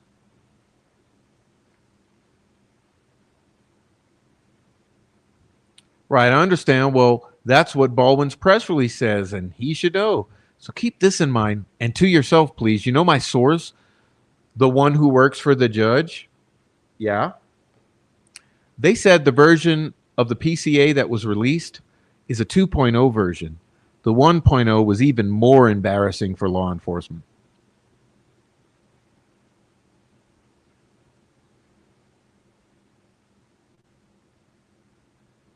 I'll ask Nick. First name basis. Tell Nick to lose the London fog coat and lighten up on the dippity doo. The docs that are going to be released, some will be older docs and some will be newer docs.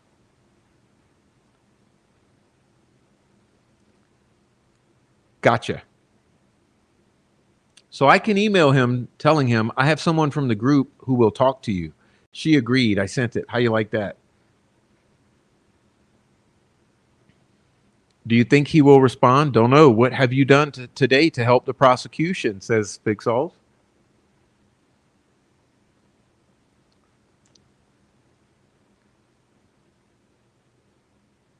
Nick is my best friend forever. Well, you can tell your buddy Nick to watch our upcoming show. He might learn a thing or two.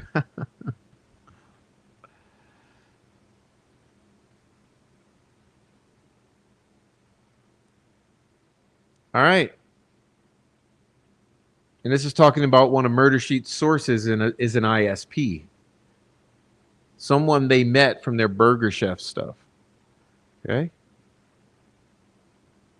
Something big is going to happen in early September. Take a screenshot of this. Well, before the 15th of September, something big in this case. That's my guess. I wasn't told, but something big. Well, think about that. What happened around the 15th of September?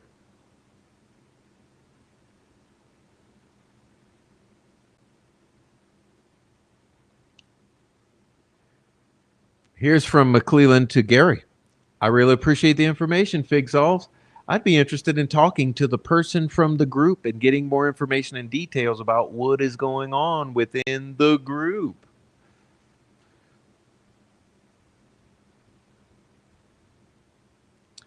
I appreciate the support.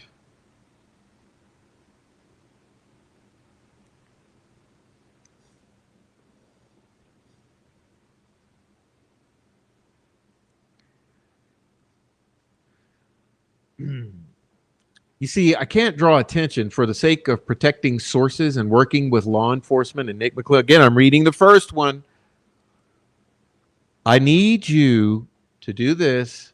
All right. You know, I'm being annoying. Take the wax out of the ears and listen. Please listen. For the sake of protecting sources and working with Ellie and Nick McClellan, says YouTuber. We're talking about YouTubers.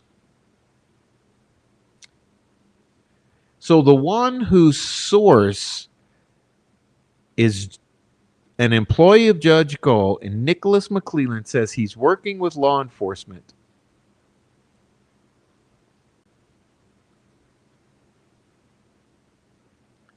I've spoken to Nick for months. He asked for my help, so I helped him.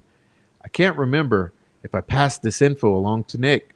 Getting the defense kicked off was another win. Nick asked me to delete everything. Gray Hughes told me about Forson in September. Wow, was that before he unalived himself? Becky has no idea of the stuff I was doing behind the scenes, and I don't care. I never told her. I'm not doing it for that.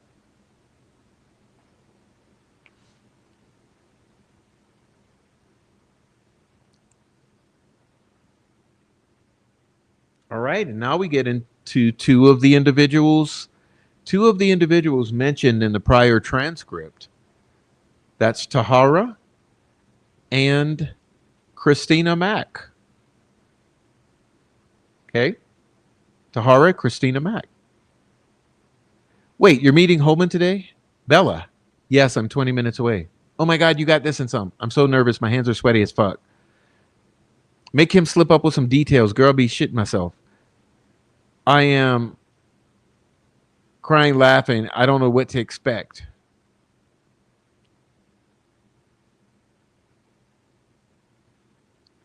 Okay, again, That's the day Forson unalives himself. Next day, day after, uh, the 13th. Okay, a dude linked to the photo leak killed himself. What? Yeah, apparently. Who? Robert Forson. Fig made a post on his YouTube page, then deleted it. But after the guy started wiping his social media, and now he's dead.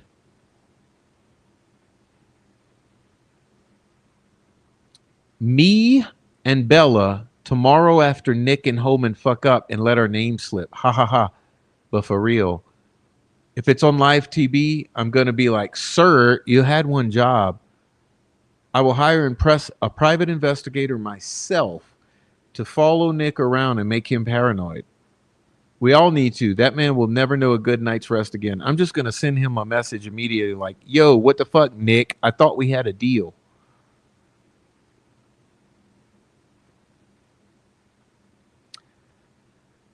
They're concerned about their names coming up in this hearing the next day.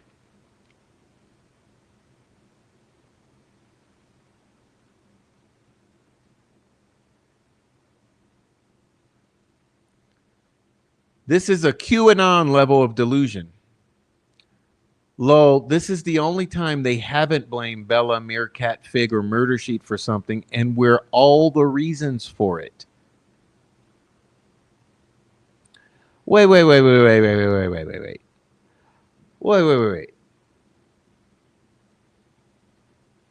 Are we talking about these leaks in early October? What are we even talking about? This is the only time they haven't blamed us and we're all the reasons for it?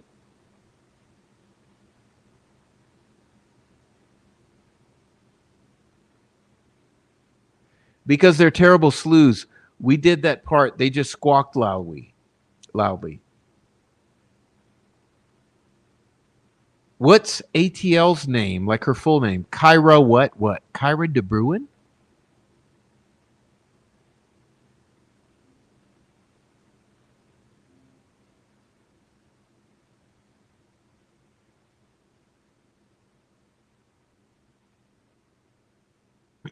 Excuse me.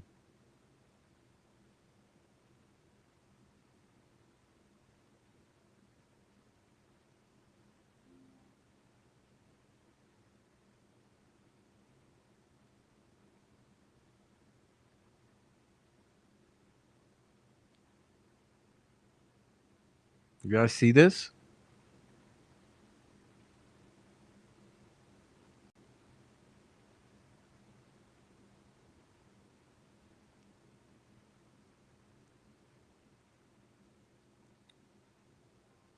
I stopped posting. Yeah, I removed Discord from my phone. And the other one says, I stopped posting on Reddit and talking in Discord groups for now because I have a feeling some shit's about to go down and my name is eventually going to be dragged into it, probably in court. So I backed away. I gave Nick everything: text, Discord chats, emails, tons of screenshots, and he couldn't promise me this won't be filed in court.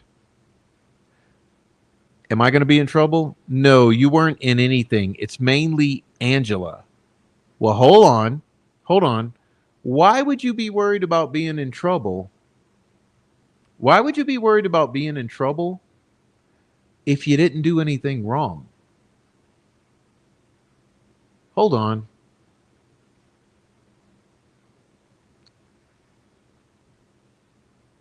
So the mainly they're trying to get Nick focused in on Angela and away from themselves. Okay. Anyway, she says, let's move this out the way. Okay, you're not in trouble, are you? All right, so what do I want to do? I want to pull this down a minute. And I'm saying,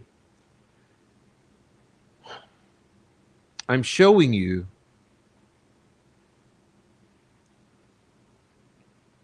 all the angles, all the angles. Remember, elephant in the room. Elephant in the room. Let's continue. This should be exciting.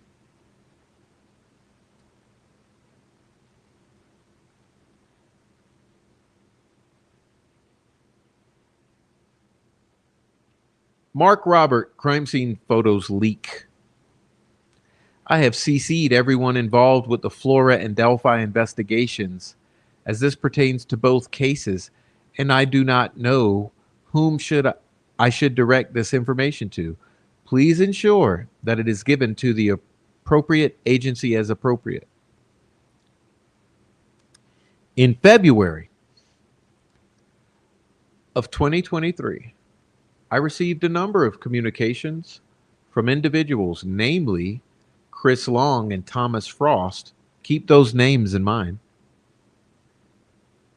Claiming to have been given crime scene evidence and photographs from the Delphi and Flora cases. Again, in February of 2023. Think of how far back that is. Remember, I said that in December of 2022,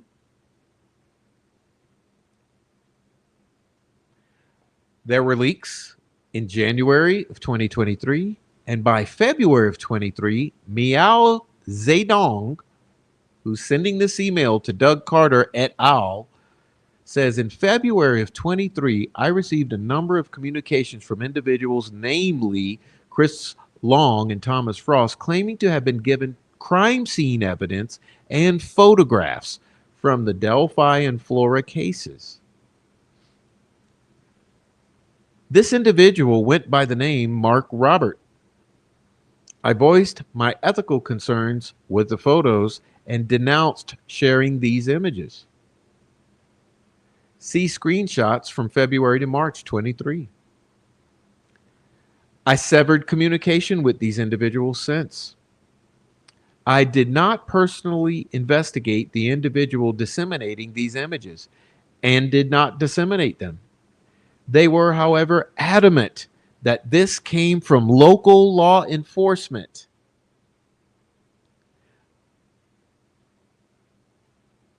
They were adamant that these came from local law enforcement.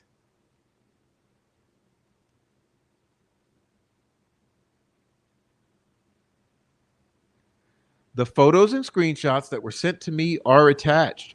The most concerning were claims that they had photos of the dead girls from Flora on the floor of the fire department, a detail that was not publicly disclosed.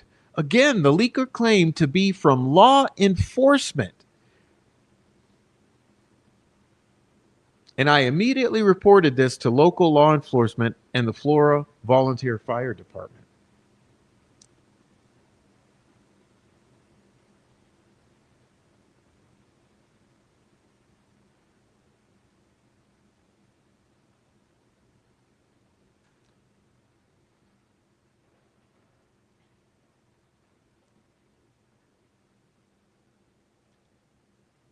And that, ladies and gentlemen, is my mic drop.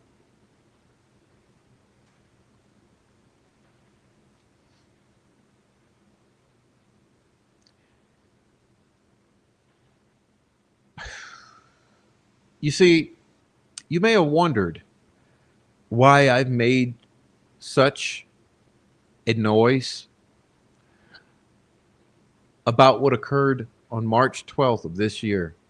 And that was the publicly posting of a video on a website attributed to the defense attorneys of Richard Allen that claims to be, or that is claimed to be, the original video from Liberty German's phone, also known as the BG video, that the world has waited for nearly 8 years now. And you might wonder, why would Prof freak the fuck out so badly over that being leaked? Well, several reasons, many of which you've seen tonight. This case has been plagued with leaks, with unverified documents and evidence. And here we have another, which is that no, it's not the court releasing it. No, it's not the defense attorneys releasing it. No, it's not the prosecutor releasing it. It's a mystery, an enigma. And what's delivered is an absolutely cinematic quality video, alleged to be the original video from Liberty German's cell phone.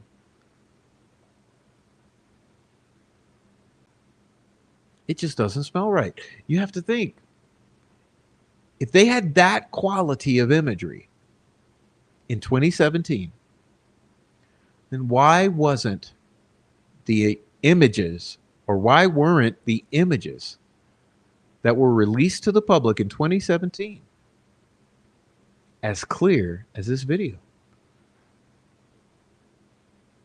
Why wasn't the little 3-second clip of Bridge Guy as clear as this video?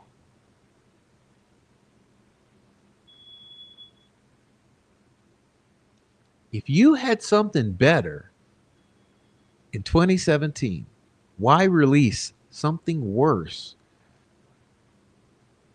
Something super pixelated and blurry, almost intentionally so.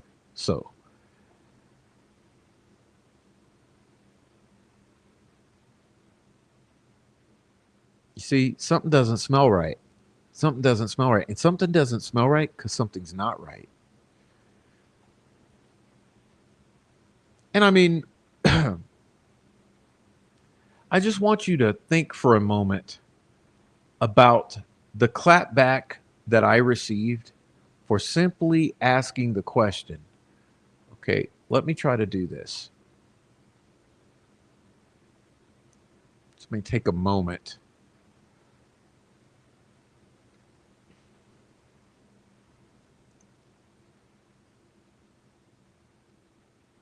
I can do this. I can do this. Come on, Prof. I can do this.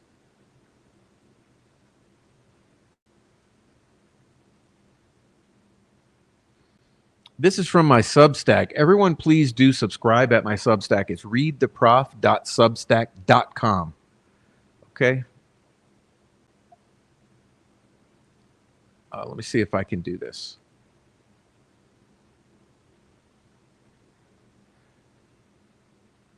All right. I said the aftermath of my questions about the BG video. Instead of answers, this is what I got in return for months on end from the original leakers of the video. And here, you'll just have a taste of some of the insanity that ensued from my simply asking the question, who leaked this video? And the BG video, whatever anybody says, is straight out of the phone extraction I was given. Andy Baldwin said, release it. So Angela got it, period. Could we have said this a long time ago? No, because some people weren't willing to be honest about what they had said.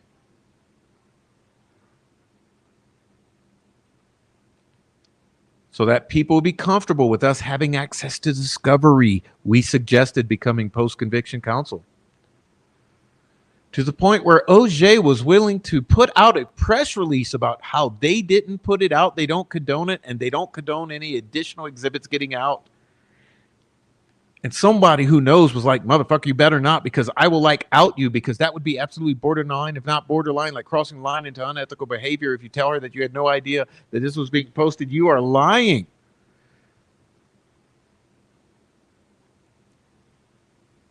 And hundreds of non-answers Okay, hundreds of non-answers about it. Here's just a taste. Smorgasbord.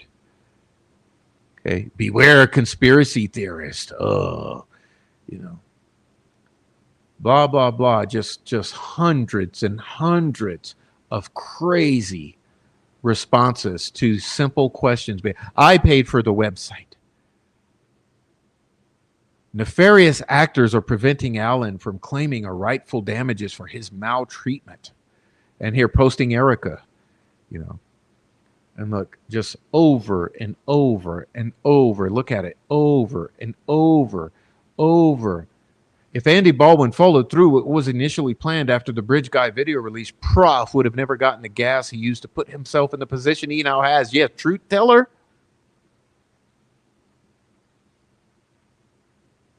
OJ drafted a press release condemning us for the release. It was only a miracle we got her not to release it. So the defense asked us to release it. Then OJ put a fucking, wanted to hang us from our nuts. She put an anvil around our necks. They actually made it 100 times worse, giving bad actors gas to talk shit and start the hype cycle. Okay, so I'll dox him and I'll share him and I'll harass and I'll harass and I'll harass. Look at it. Endless harassment. Endless harassment. Endless harassment. Endless harassment. Your mom gave it to me while she blew me capiche. Your mom gave it to me while she blew me capiche. Because I asked, what about, where'd you get the video? Look, just endless, endless, endless, endless.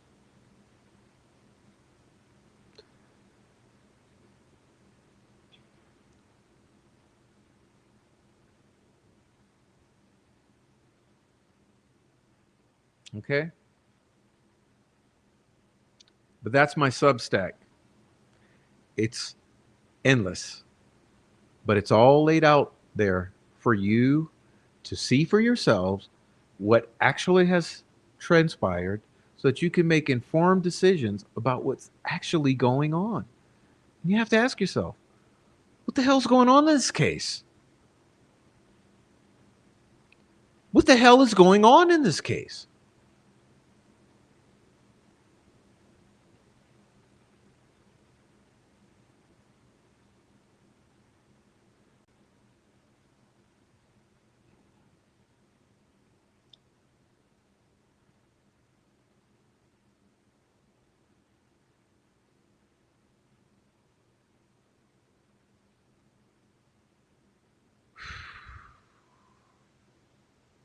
I tell you, I wish I could do this job better. Like, I would love to do this job so much better. I wish I was 100 times more effective in this. I really wish I was. I wish I was 10 times more gifted at presenting this to you. I wish I was on Court TV, on a Vidipolitan, wherever you want to call it, Law and Crime Network. I wish I could present this more effectively because I just feel like I can't.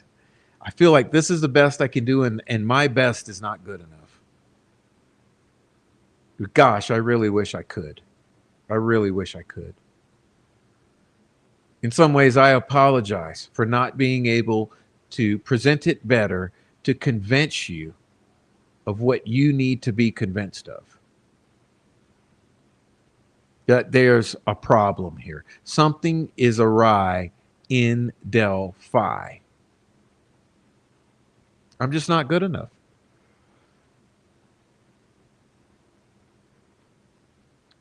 But hopefully, in time, you will see. Okay, hopefully, in time, you will see.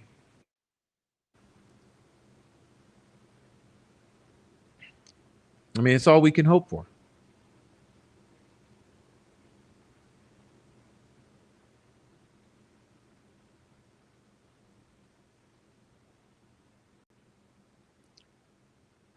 I want to show you something. Let's see. Okay, I would like you. Well, before I go into that,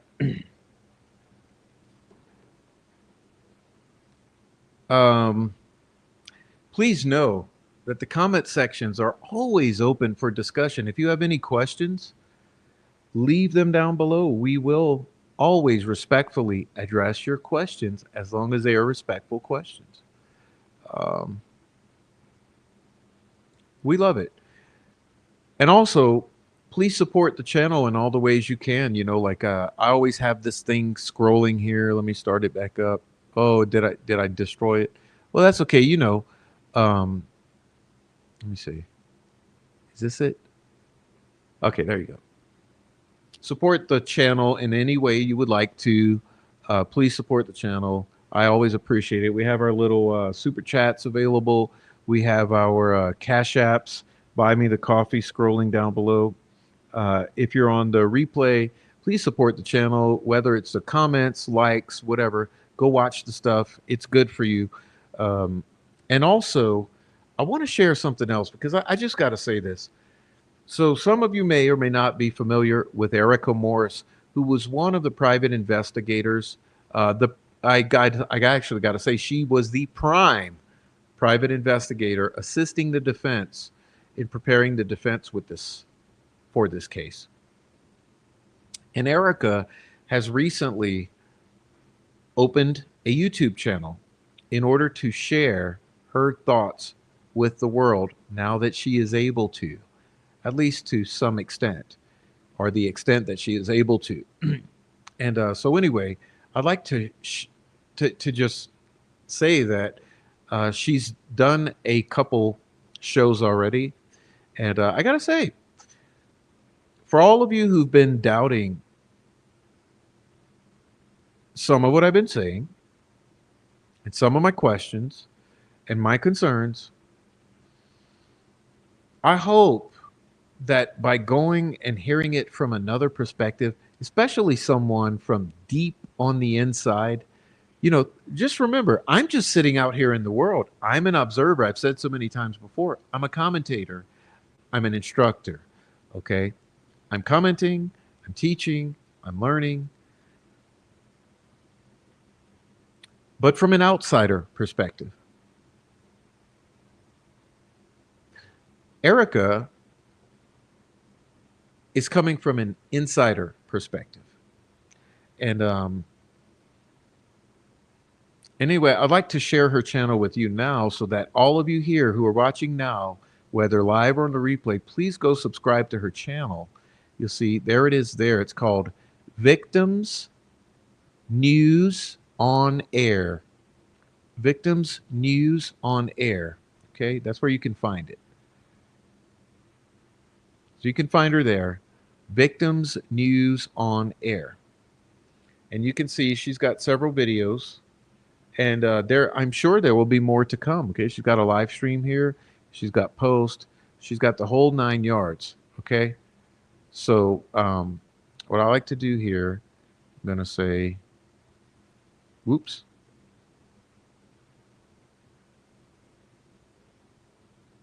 I don't know. Stop sharing. But go there to Victims News on Air. And you'll find Erica, okay? Victims News on Air. At Victims News on Air. So go subscribe to her. You can take your moment now and go do it. Right? If you don't mind. Whoops, why am I up here? All right, come on down, Prof. Yeah, go subscribe to her now at Victims News on Air. Maybe someone will post the link in the chat. And you can go over there and subscribe to her and jump on back after you go hit subscribe. Oh, thank you, Amy. So Amy's posted it. So go click that link that Amy's posted and go subscribe to Erica and go listen to somewhat of what she has to say.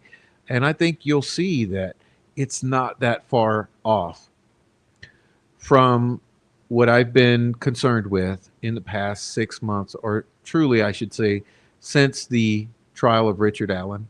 Okay, I've only been concerned with one thing, and it's everything.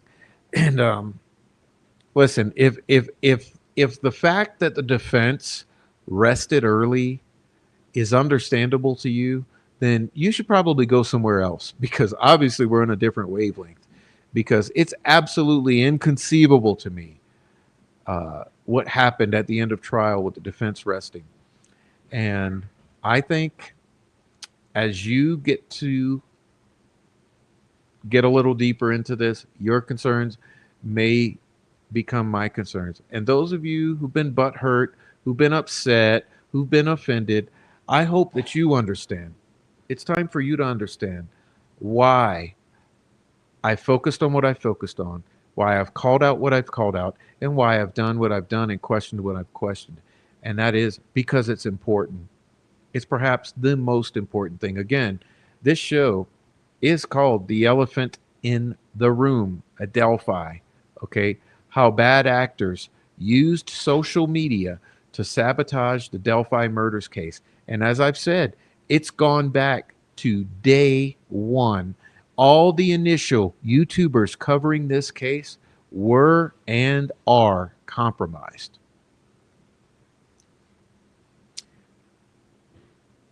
Put that in your thinking cap or in your pipe and smoke it, or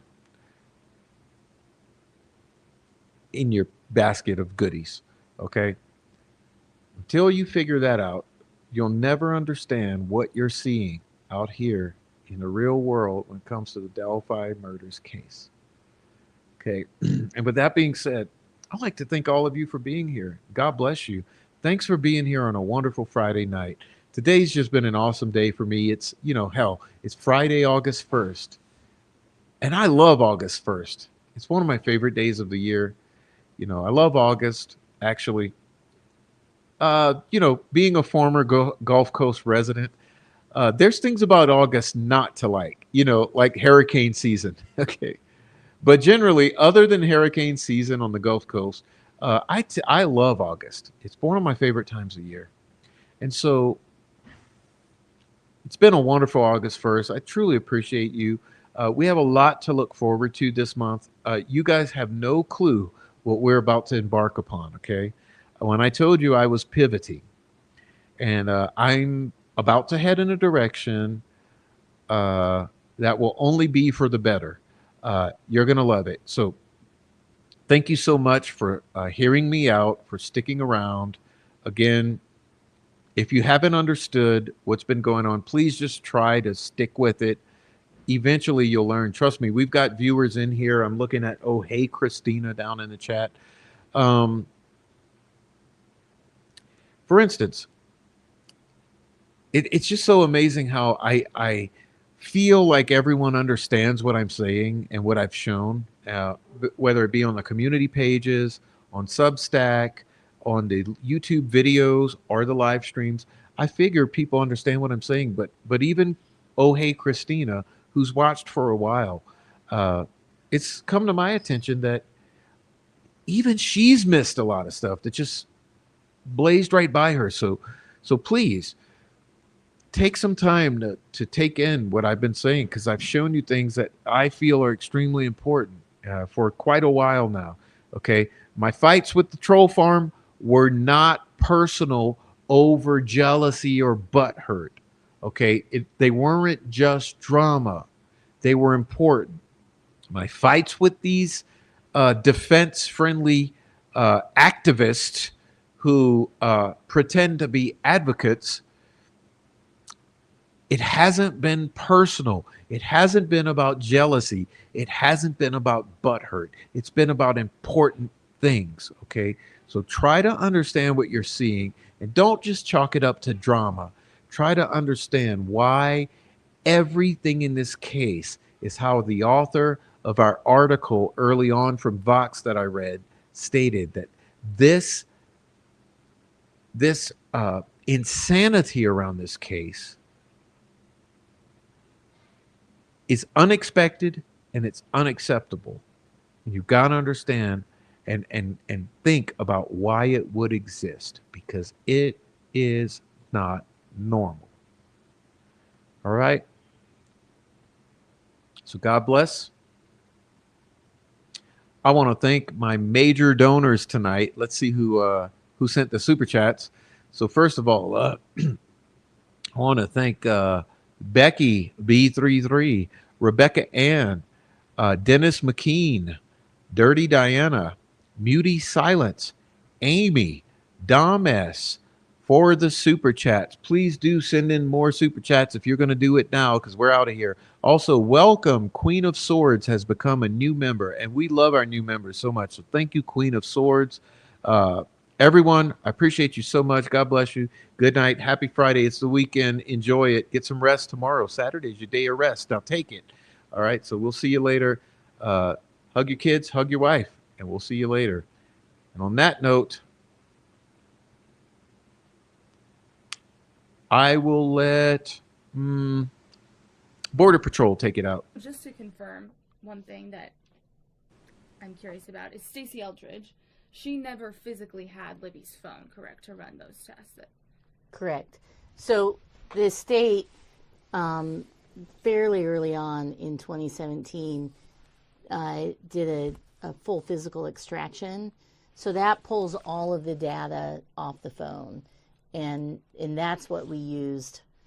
That's what we sent Stacey, and that's what she used to analyze the data from the phone. So there's software that pulls the data off the phone, and then there's that Celebrite can also parse it out, and you can use other programs to parse that data out too. So, but yes, she never had the phone. At one point, the phone was shipped to, I think, North Carolina, to maybe Border Patrol or Customs to do an extraction because ISP didn't have the software to do it. But other than that, I believe it was at ISP the entire time.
Well, obviously we have a rapist in Lincoln Park. He's climbing in your windows. He's snatching your people up, trying to rape them. So y'all need to hide your kids, hide your wife, and hide your husband because they're raping everybody out here.